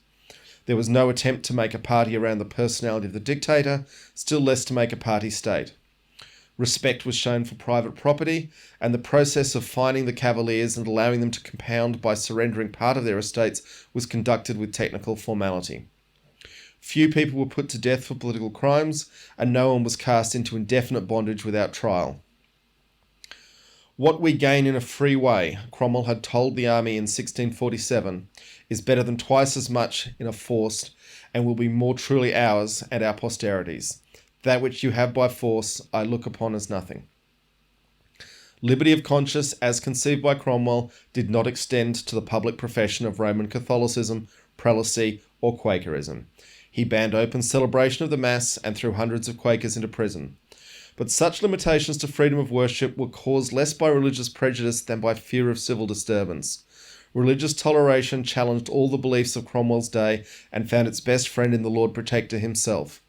Believing the Jews to be a useful element in the civil community, he opened again to them the gates of England, which Edward I had closed nearly 400 years before. There was in practice comparatively little persecution on purely religious grounds, and even Roman Catholics were not seriously molested. Cromwell's dramatic intervention on behalf of a blaspheming Quaker and Unitarian whom Parliament would have put to death, as well as tortured, proves that he was himself the source of many mitigations. A man who in that bitter age could write, "We look for no compulsion but that of light and reason." And who could dream of a union and a right understanding embracing Jews and Gentiles cannot be wholly barred from his place in the forward march of liberal ideas. He really deserved a better tank.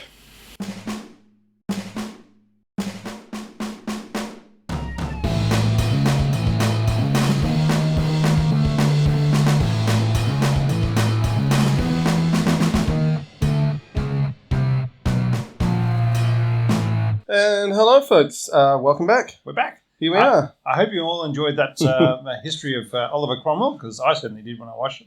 And John sent it through the other week. I really enjoyed it. So because I knew bits, but I didn't know all, especially the and the politics that's going on.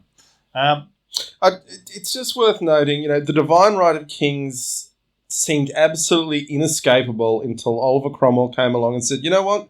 He's committing crimes. He's going on trial, just like everyone else. And, okay, it wasn't only Oliver Cromwell, but he was very much the one who made it happen because he could organise armies as well as, politics. And yes, he was a nasty genocidal warlord, but, he got stuff done. Yeah, I was about to say, when all your hammers were, when all the nails you're hitting with your hammer were corrupt nobles who cared nothing for their populace, then maybe some of them needed to be smashed with a hammer. Yeah. Anyway, Fred Bank loves games. Greetings from Otago, New Zealand. Thanks for joining us, Fred. Love your work. From Otago region, or maybe you're a Highlanders fan. I don't know. Oh yeah, our tipping comp is about to get underway. The totally tanked rugby tipping comp in the Super Rugby Pacific. This year for sure. Eddie Jones is long gone. Yeah, the Australian rugby is totally smooth sailing from here on out. Yeah. Anywho, the point is that any listeners or watchers who haven't already signed up, if you go to Super Brew, so SuperBru.com, search for Totally Tanked in the Super Rugby Predictor game.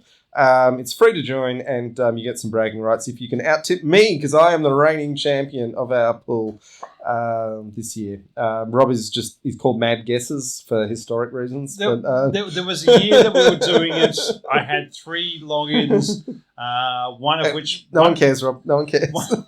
One was the home team by 5. One was choices made by my 4-year-old daughter at the time, because what animal would win between a koala and a brumby type thing, or a shark and a lion, and then the actual my actual choices. So I had 3 logins, and that's what I was going for. But at the end of the day, the one that seems to have hung on is the login for my Mad Guesses, which was based upon my daughter's choices of what would win. But this is actually me making the choices. But back to the Cromwell. Yes. Anyway, if you follow rugby and you're interested in the Pacific Super Rugby competition, and you're a Totally Tanked fan, if those Venn diagrams converge on you, then come join the tipping comp. We've got about 12 people in it, so enough to have some fun. Yeah. Fred, yes, I have played War Thunder in the Plains versions. We've just gone, me and some of my friends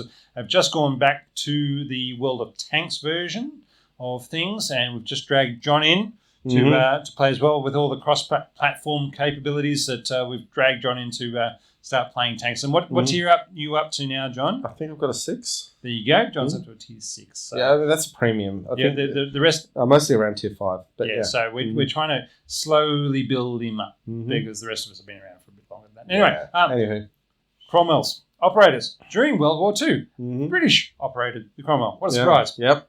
Someone had to. They made it. They were stuck with it. I was about to say, the Canadians didn't. The Australians let's talk about other countries that were stuck with it. The Czechs, the Poles, the Free French. Point being, the Canadians did not. They made a very conscious choice of not. The Australians didn't. The New Zealanders didn't. But yes, the Czechs and the Polish Free Forces did. The Czech Independent Armoured Brigade arrived in France in August of 1944. So they weren't there for D-Day, but they were then set to the duty of, and they were issued with Cromwell's. They were then sent to, they were used to blockade the German forces in Dunkirk. So they couldn't break out from there and do... The Germans, that is. Yeah. I mean, the Czechs couldn't break out either, I guess. No, but basically it was a boring job, and they wanted more action. Basically, they wanted to be leading the charge back towards the east, towards Czechoslovakia, and to free their homelands and everything else. But basically, they said, "Nah, you're getting stuck over here." I mean, for those who aren't aware as well, the fate of the Free Czech forces was absolutely appalling because at the end of World War II, they were all sent back to to Czechoslovakia as it was at the time, and the incoming communist government of Czechoslovakia treated them all like hostile foreign prisoners of war, and it was for truly heroic people, it was a terrible fate. But, were they the ones that then got sent to the Gulag and then marched out of the Gulag? No, that was the Czech Legion after the First World War. Right. Okay. That's another story. That's another horrible story. The poor buggers. Yeah. All right, but but their forces did increase as they were situated around Dunkirk, because the Czech soldiers in the German forces in Dunkirk would just wander across the lines and suddenly find themselves in Allied uniforms. It might be why they put the Czechs there. If they knew there were a lot of Czechs in the German force, like, we got food, we got beer. Come on over. And we'll look because, after you. As bad as things were for the Free Czechs who fought for the Allies, the ones who ended the war in German uniforms, it was probably a bit worse for. Yeah, it's not like the English speakers or the French speakers or any other of the Allied forces would know the difference between as soon as you change the uniforms of who was on which side, and saying, "Oh no, this private, he's always been part of our unit. Thanks very much." Yeah. So anyway, I mean, there were a bunch of unfortunate Chinese who'd been captured and recaptured on the other front. I thought it was the Koreans. I mean, it was just fascinating bits and pieces of people who turned up in German garrisons in France, which was essentially second line duty. So there were a lot of very strange people washing up on those shores. Yeah. Anyway, for the Polish Free Forces, the British Cromwell tank was the favourite tank of General Stanislaw Maczek, the commander of the 1st Armoured Division, which participated in the liberation of France, Belgium and Holland, and then in the occupation of Germany. Maczek used it as a mobile command centre for in the years 44 to 45. So he liked it. Well, as long as other people are maintaining it, it roars around quickly. I was about to say, if you want to get around and see your command, see what's going on in your command, you're not going to use the Churchill as a command tank. That's a good point. Yes. You want a glorified Jeep, basically, with a bit of armour and can get down the road pretty quick. There you go. After World War II, who was using it? The Brits, Greece, and Israel. At least 2 of them. We'll get on to North Korea. Had a handful captured from the British. We'll get on to that. Okay. South Korea, one recaptured, which was the South Korea. I had one that was recaptured from the North Koreans before being returned to the Brits. Portugal was given a number of Cromwells in 1949, which is when they joined NATO. So they're no longer a neutral entity. I mean, Portugal is Britain's oldest ally. Yes. Yeah. I always loved the idea that Portugal had forces on deployment from 14 something or other till 1976. So like 1476. When the Indians ended that deployment in Goa, yeah. The point being is that from till 1976, for almost 500 years, Portugal has had forces on deployment. All right, so yeah, but at the end of empire, the frontier comes home. I know, and, but there was still a huge amount of time to be deploying troops overseas. So they were given a number of Cromwells. Hang on. We've got a problem. We have a problem. Yeah, I've got an issue. Canberra, we have a problem. Uh-huh. All right, Oh, John. my God. Oh, it's a Spitfire. Woohoo. Look at that. And we have a bottle opener. All right. This is the Spitfire Amber Ale. Now, we're going to have to drink a bit of it before we can tell you what it's like. You okay to work that? Okay. Yes, indeed, Tasman. It's beer review time. Now, I believe it was David Mitchell Hill Green who introduced us to the existence of Spitfire, Rob. It was, but... I was vaguely aware of its existence before, but he in the interview we did with him... it was also on... when we were doing the Churchill episode, and it was a voting day. And I was wandering down to vote, and one of my neighbours was mentioned about... spoke about during the episode, because he was talking about saying, what beer are you drinking for your beer review? Now, of course, Brown Glass can actually get into the video feed, so that's a positive. And the engine of the Spitfire is Rolls-Royce Merlin in the so we might have actually had, I can't remember if it was the amber or we have another bottle. So when we get through this, we'll get onto the other one. So I can't remember if it was the amber or... So it's from the Shepherd Neame Brewery. From Kent. 500 mils in a bottle, 4.2 alcohol volume, amber ale. Sounds perfect. So perfect beer for tank podcasting. So my neighbour Rob was telling us about the Spitfire beer when we were doing the Churchill episode, as we were voting. Wondering what were we voting for then? That'd be the referendum. Oh, that's right. Where Australia chose to be as racist as possible. Yeah, well, could be worse. Yeah. Let's keep rolling. What else are you going to say? All right. Portugal was given a number of Cromwells. They have Cromwells as... these days they have a couple of Cromwells as gate guards at their Lancers Barracks in Lisbon.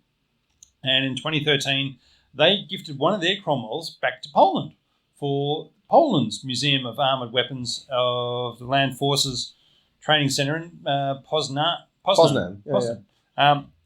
I mean, that's kind of cool because Poland, now that it's free and is becoming, sort of the tank operator of Western Europe, ordering huge numbers of Abrams and K2s along with their older stocks.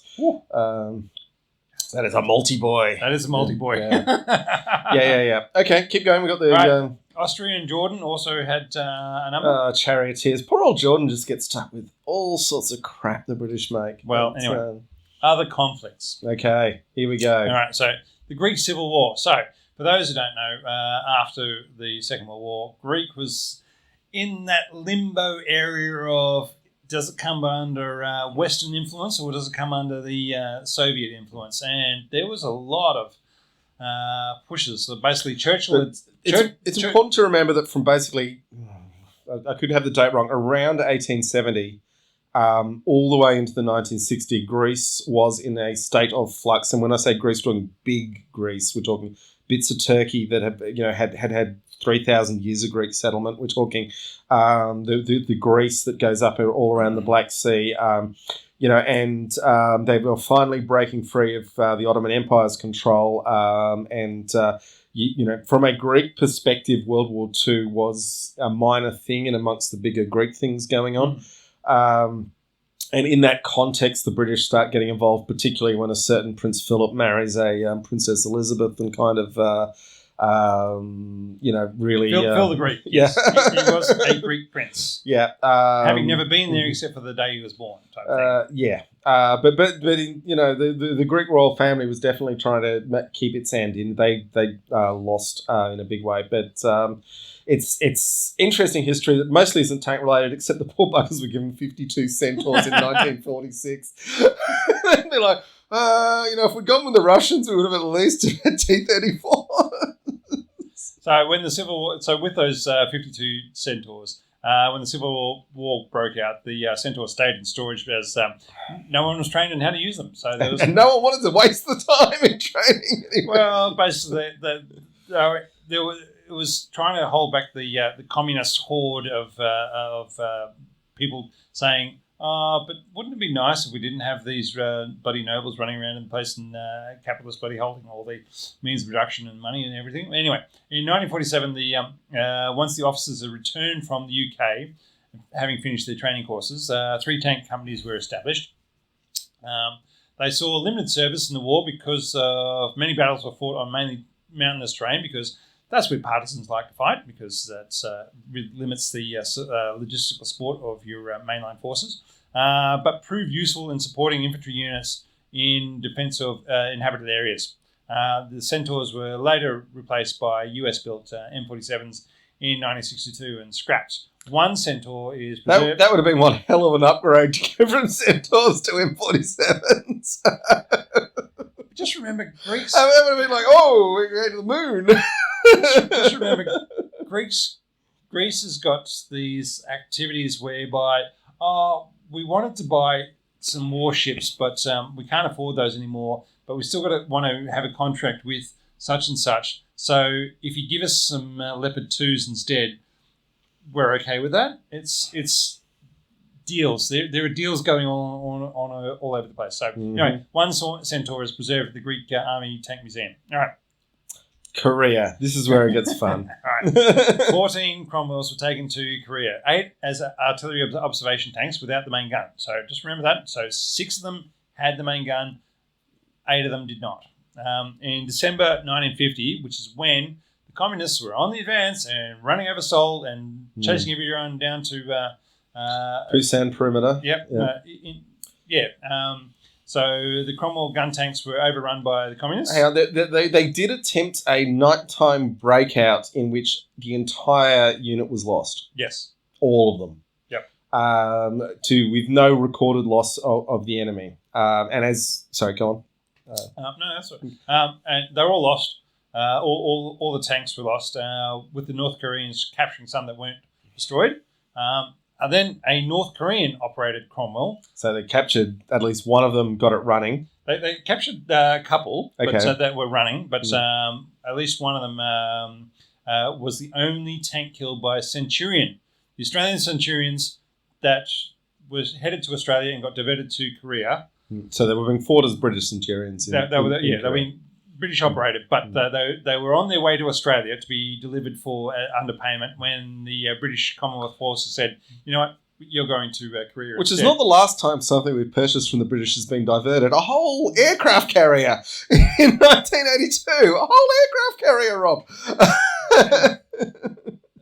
And so it was the only, this basically the Centurion fired upon the Cromwell hiding under a bridge, and it was the only tank killed by a Centurion in the Korean War. I do love in February 51. The dismissive ease, though, with which a Centurion obliterated a Cromwell. It was probably only running a 17-pounder at that stage. It might have been the Centurion would have been on a 17-pounder, yeah. Yeah, it might have been a 20-pounder, but I can't remember. But all right. Whilst another Cromwell was recaptured by the South Korean Marines near Incheon when the Incheon landings happened with the US Marines. The Korean Marines then repaired it with the help of the US Marines, and they were running around with it, having a great old time, but they said, maybe we'll hand this back to the British. I just love that the US Marines would have looked at this thing going, what is this thing? Who are these people, and why do they still have an empire?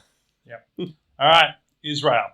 Now, for those who didn't know, Cromwell's happened in Israel as well. So, on the eve of the British Mandate Palestine's ending in May 1948. So this is when Britain, being the empire power that it was, holding Palestine, saying, you know what, we're going to pull out of here on this day. An English soldier whose name was Mike Flanagan, who had been part of the liberation of the Bergen-Belsen concentration camp, and one of his mates, Tank Commander Harry MacDonald. They have then stolen 2 Cromwell tanks from a depot near Haifa.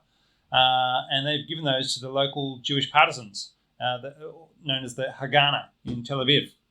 these two Cromwells then formed the backbone of what became the Israeli Defence Force Armoured Corps, as no one else would sell the the Jewish settlers within the British Protectorate of Palestine any tanks.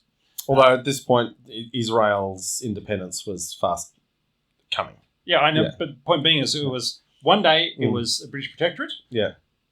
The next day it was going to be a free for all, which is what basically it was all a scramble for who could get what. So the Haganah had established a number of armoured cars and armoured trucks, but had no tanks. And so these two Cromwells formed the backbone of that. So they did manage to get their hands on some Shermans as the conflict that started that same night when Syrian, Transjordan and Egyptian forces moved into the no longer British Protectorate. So basically, as soon as the clock struck 12, things started to happen. The Union Jack was lowered. They played taps, not taps. Last Post? Last Post, yeah.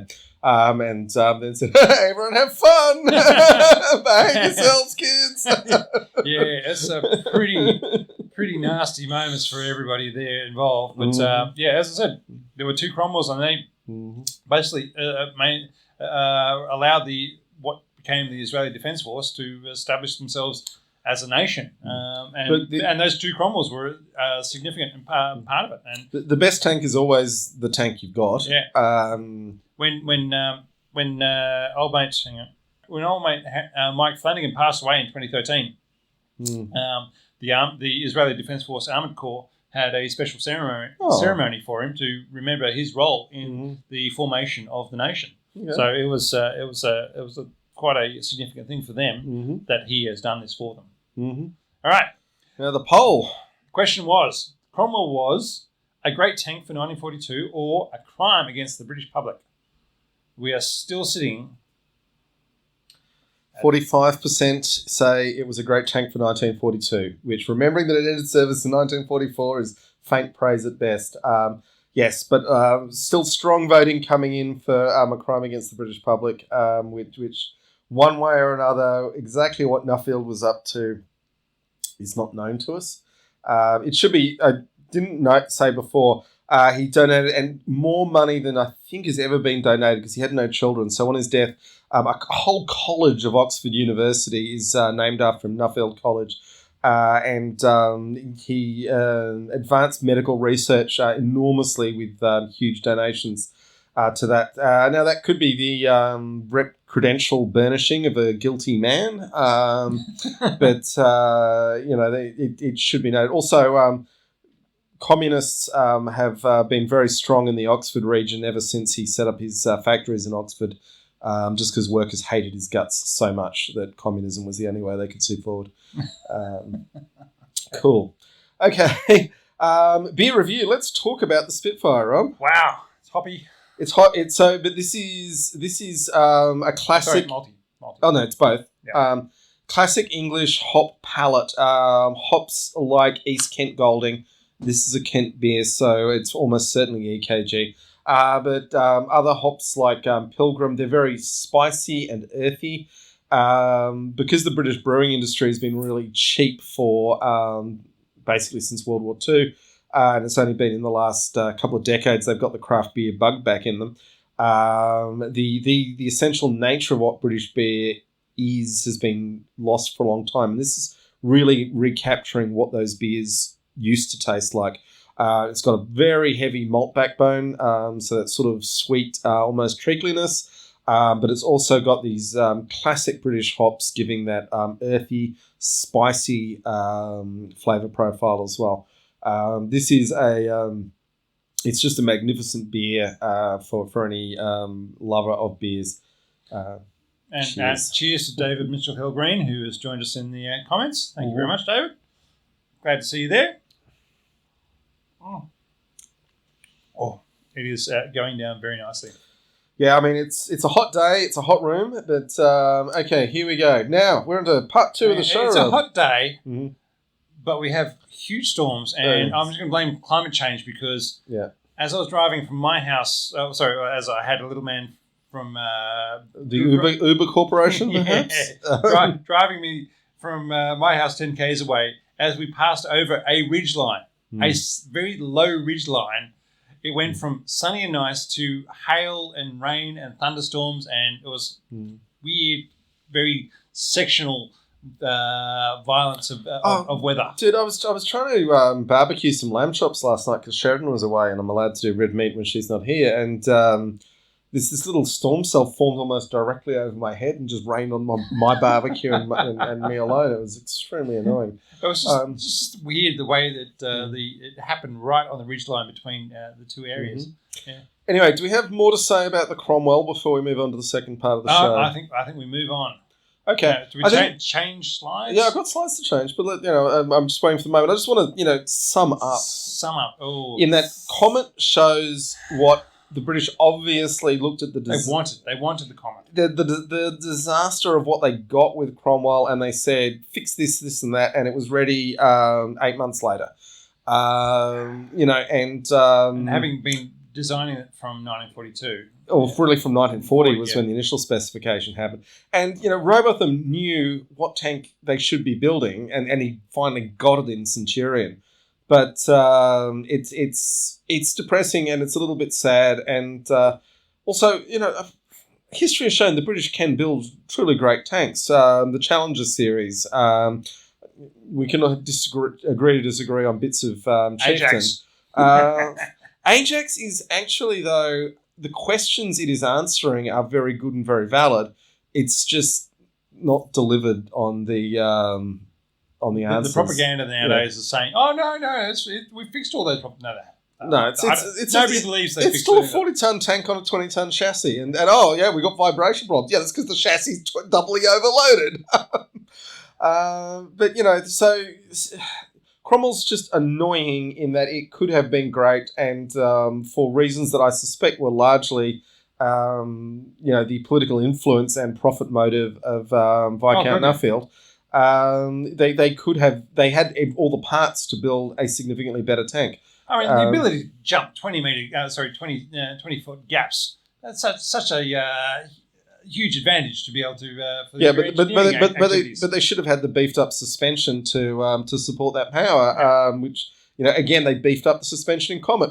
It's really easy to make a very clear argument for what was wrong with Cromwell because they fixed it all in Comet. Could you imagine if they had a tank that could be running around at 80 k's an hour and with a decent gun and actual proper protection and suspension that didn't break all the time? Yeah, that would have been awesome. It would have saved a lot of lives. Allied lives. No, it would have been awesome. Would have cost a lot of German lives, but Germans in 1944 we're okay with that. Yeah, sorry guys.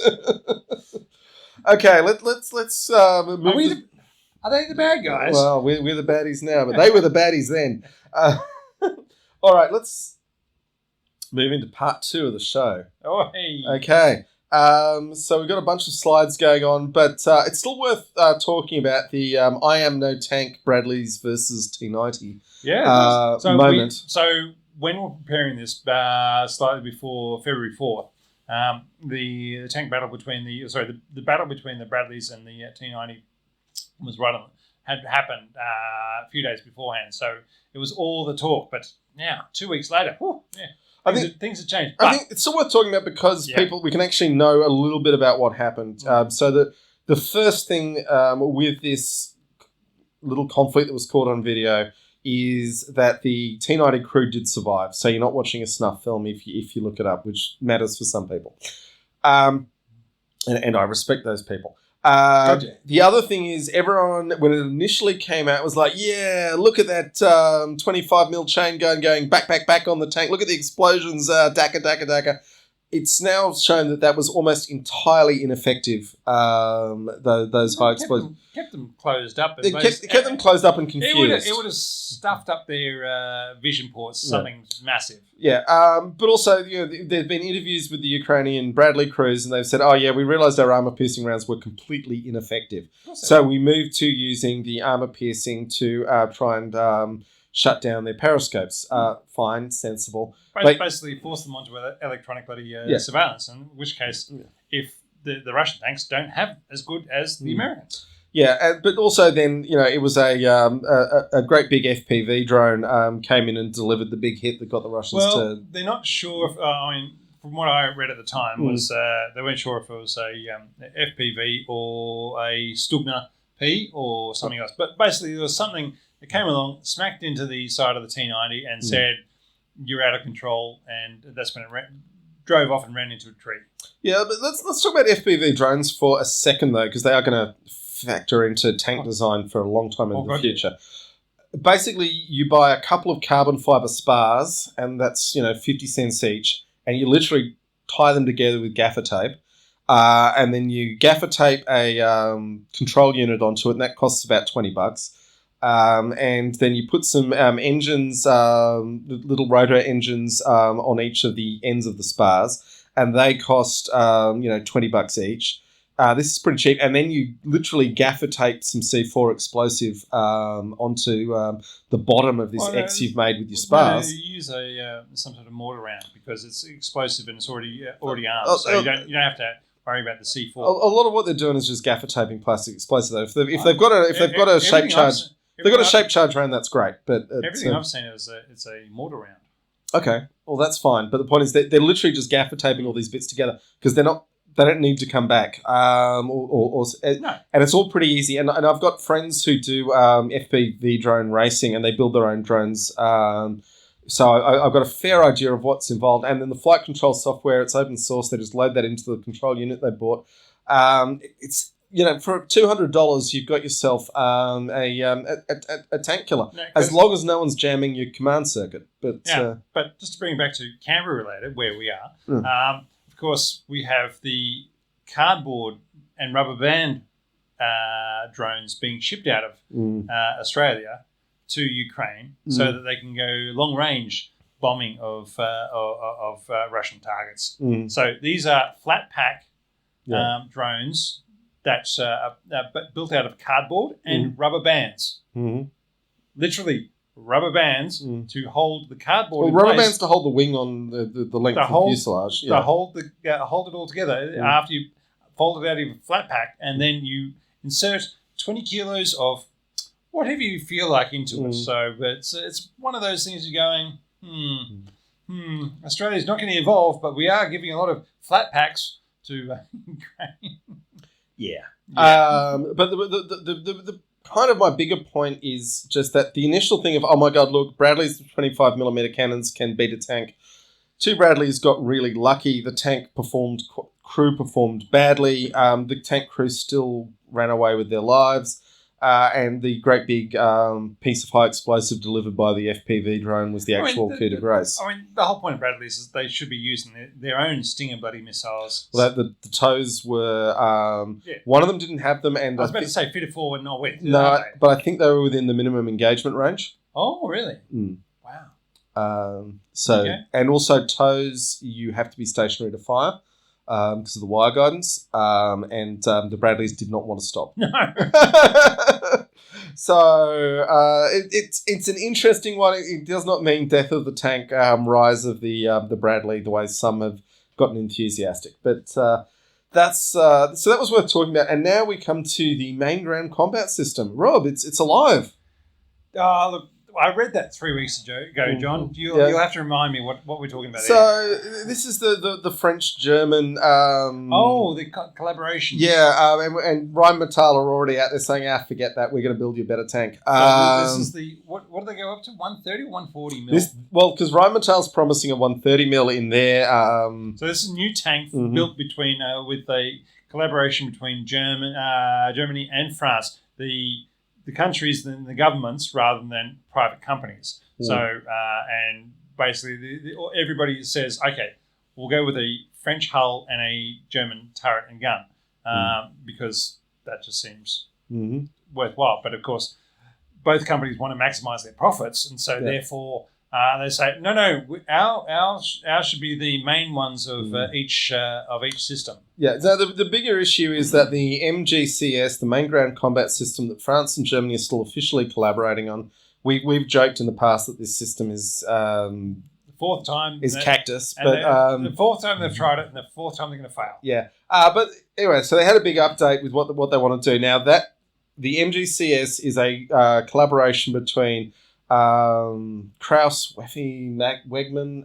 Anyway, the German company that isn't Rheinmetall and Nexter, which is French, but they still want to use the Rheinmetall gun, and Rheinmetall saying we can build a whole tank with what they're calling the Panther II. So that's kind of where it's at. But the things they're going for with this weapon system is a whole family of vehicles. Everyone wants to build families of vehicles. Why build a tank when you can build a family? But why sell one when you can sell four? They're going for a 140 millimeter gun because the Rheinmetall it's bigger. They've turned it up to 11. Yeah, the Rheinmetall offering is a 130 millimeter gun, and these guys say 130. Hold my beer. So what 140, but also a family of remotely piloted, essentially drone tanks to surround it. Now, their design drawings that they've put out with this have the drone tank not having a main gun. And for mine, that's a really bad idea because the tank with the main gun just becomes the bullet magnet. Yes. Why would you attack one of the drones when you can off the the command vehicle? The things I read were basically you had the main gun tank, and then you had another remote control tank that also had a gun, but it may not have been as big. Probably it could do. It will have weapons, otherwise it's completely pointless. But it doesn't have the big 140 millimeter cannon on it.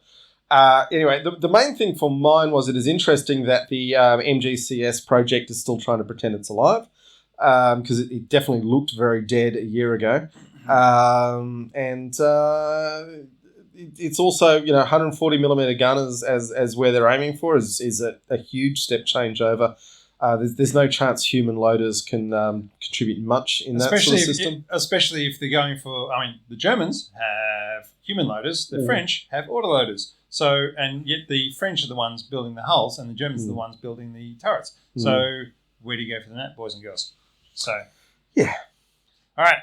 Master of the Air. Master of the Air. I haven't watched it, but I've... Oh, Rob. Anyway, it's disappointing number of tanks in the show. Really? Yeah. What about flying tanks? Cromwell's jumping... Cromwell's jumping over the channel would have added a lot. But the point is, Master of the Air is out on Apple TV, and if you just want a refreshing piece of entertainment where the good guys are good, clean-cut young men who occasionally sleep with Polish prostitutes, and the bad guys are Nazis. It's an amazing piece of storytelling that you will enjoy, and you can watch it with your girlfriend. Trust me, the storytelling is good enough. It will take her through it, and you can pause it every now and then and explain the difference between daylight and aerial bombing, and she'll be very impressed. Oh, what crazy country would want to do daylight bombing? What crazy country would want to do daylight bombing, John? I mean, if you watch Masters of the Air, Rob, they'll explain. It'll all become clear. For those who don't know, it was the US did daylight bombing, and the Commonwealth did not because they said that's insane. Yeah, you're going to lose all your bombers. And it does a really good job of showing the effect on the crews. I mean, even one of the episodes that they've had, a crew finally got back after its 25th mission, and they have a huge party because they're done. They don't have to keep going up to this meat grinder. And a couple of the smarter guys at this party are like, we're throwing this huge party because these guys don't die. What does that say about our odds? Just remember, Bomber Command, Commonwealth Forces Bomber Command was the highest percentage losing forces they had. So they were doing nighttime raids, and they were the highest casualties. So what the US were doing with their daytime raids, they must have been huge. Well, the US 8th Air Army was almost defeated. It wasn't in the end because they were able to keep pumping men machines into it. And their tactics got better. So it basically was the Somme in the air, is what you're saying. Yeah, kind of. But then also the arrival of the Mustang with a Rolls-Royce Merlin engine gave long-range fighter cover. I knew the Mustangs had long-range fighter cover, basically with their drop tanks, and they can actually go further. But I didn't realise they had a Rolls-Royce. They were using Packard-built Merlin engines, but they put the Merlin engine in the Mustang to take it from a mediocre plane to a competent long-range one. So anyway, Master of the Air is out, and if you like a tank podcast, even though there are, like I said, distressingly few tanks in Masters of the Air, highly recommended. Do watch it. It will float your little boats. Sorry to folks who I gave spoilers to, though. Okay, Rob, you want to tell us about Ukraine remote control buggies? Now, it occurred a little while ago, but the reports have only started coming out the last couple of weeks, was Ukraine using remote control buggies with machine guns. And so they would drive these ATVs essentially with a remote control ATVs with a LMG or a medium machine gun mounted on top of it up to Russian trenches, and basically start blatting away so that they wouldn't have to do trench clearance with infantry, and saying, well, because FPVs are doing such a great job, why wouldn't you do the same sort of thing with with something that can carry more than just one or two bombs, being able to drive up and say, and look, they're light enough that they don't set off the anti-tank mines, is the important part. And they are robust enough that if they do set off any anti-personnel mines, they don't damage them. So they can keep going. They do look a lot more expensive than, say, an FPV drone. I think you could build an FPV drone for about $200. And these things are a bit pricier than that. But, hey, if they're doing an effective job, then... And saving lives and basically clearing Russian trenches, wow. There is an issue that the command channels for all of these things are jammable, albeit at cost and expense and difficulty and specialised people doing it. And the poor bastards in the front lines of the Russian trenches do not have access to that. They might put it on your T90s. Yeah. They might put it on your T73 B3s. Mm. They're not putting it on. They're not putting those sort of jamming technologies at the front of the trenches where they got the conscripts who are saying, I really want to go home to Uzbekistan or wherever else. I hear you. That's an issue, but the jamming will get better. But at the same time, bearing down on us is full autonomy. So you set the FPV drone into the sky and you tell it to go blow up a tank, and you hope that it blows up one of theirs, not one of yours. So similarly, these vehicles, you set it fully autonomous and tell it to go light up a trench. Was it 1989 or 1990 then, where not Cyberpunk, Shadowrun came out with the rigger, the person whose job it was to plug into the machine and drive all these drones around. And so 30 years later, we're finally getting the rigger role within the military. Yeah, it's coming.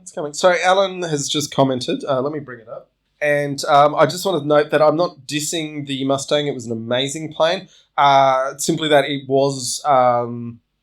the thing that made it amazing was its incredible long range and its ability to then fight at that long range. It wasn't the best fighter of the war. That's probably the P-47. But it was an amazingly good fighter plane at extremely long distances, which let it escort bombers all the way to Berlin. So that's what I was trying to get at there. Yeah. All right. And the fall of Avdiivka. So, yep. It's over. The spoil heap has been conquered.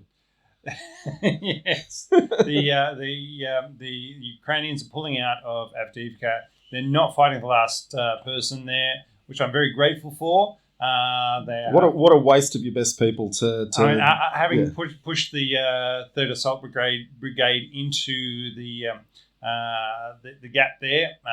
They are pulling them out and saying, you know what, we are not going to try and hold this area. Unlike Bakhmut, where they fought far too long. They held too hard. Yeah. I'm very grateful for all those people who fought to save Avdiivka, but I'm glad they are pulling out and not trying to control it when their support lines have been cut, it's essentially what has happened is that the Russians what they do is they pinch off at the sides. Yeah, pinch off at the sides and cut off the support to a salient and then let it starve to death. It does bring up the Ukrainian enormous problem, which is that the US is a very unreliable ally, and they have been starved of money over the last few months while the US Congress plays its games. But realistically, it was, to my mind, it was Ukrainians always falling into the idea of we are still on the offensive. We are still on the offensive and not building any defensive lines beyond what they already had. Now, I think they're finally getting to the point where they're realizing we need to build the defensive lines that the Russians are doing as well in our occupied territories.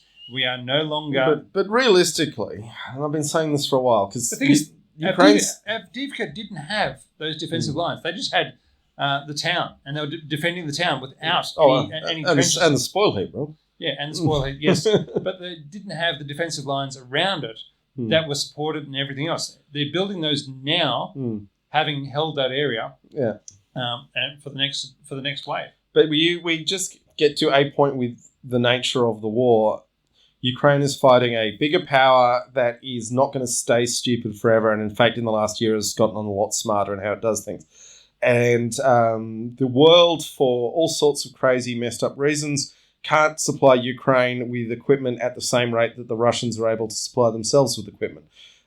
This is unfortunate. This is frankly awful for the West as it exists as a concept, but it's the reality, particularly when the US Congress is willing to cut off funding to an ally in the middle of a conflict. To three allies. Yeah, well... this is just coming to is the US a serious country that's a serious ally? And no, they're bloody. Let's not go there. But that is the question, and to our American listeners, that is the question the world is asking now as a result of the events. Because we know what's going to happen in November, and one way or the other, it's going to be bad for Ukraine. Yeah, well, bad for anyone who's an ally of the United States. So, and we'll never see those nuclear subs we were promised. Now, we're not going to go into Israel today because it is too depressing. And there's not really any tank-related stuff to talk about. It's too depressing. Yeah, that too. Yeah. So, folks, I think it's the end of the show. Cromwell. Yeah, Cromwell. Cat food. The cat food. The cat food. It got chewed up by tigers and panthers. Its armor wasn't good enough. It wasn't fast enough. But best tank in the world in 1942. When it was fast enough to get around to the size of both tigers and panthers, it was very effective. But if Vickers had actually built the gun they were building for the vehicle they were building it for, which is not an unreasonable thing to ask them to do, if they basically built Comet and put Comet on the beach on D-Day +1, then that would have been the stuff of legends. It would have been great. But instead it was Lord Nuffield's horrible fat little fingers getting involved in everything. That, as I say, as Dad said, drive it to the dam twice. Three times and drag it out twice. Yeah. That was a Cavalier, I'm assuming. That would be it. All right, folks. We've really appreciated your company, and thank you for listening. We think this has been one of the more consequential episodes we've done in terms of digging up some history that no one else seems to have been willing to dig up. Hopefully we're not completely wrong, but I don't think we are. Okay, and on that note... thanks all. Take care. Yeah, we'll be back next month with a modern tank. Who knows?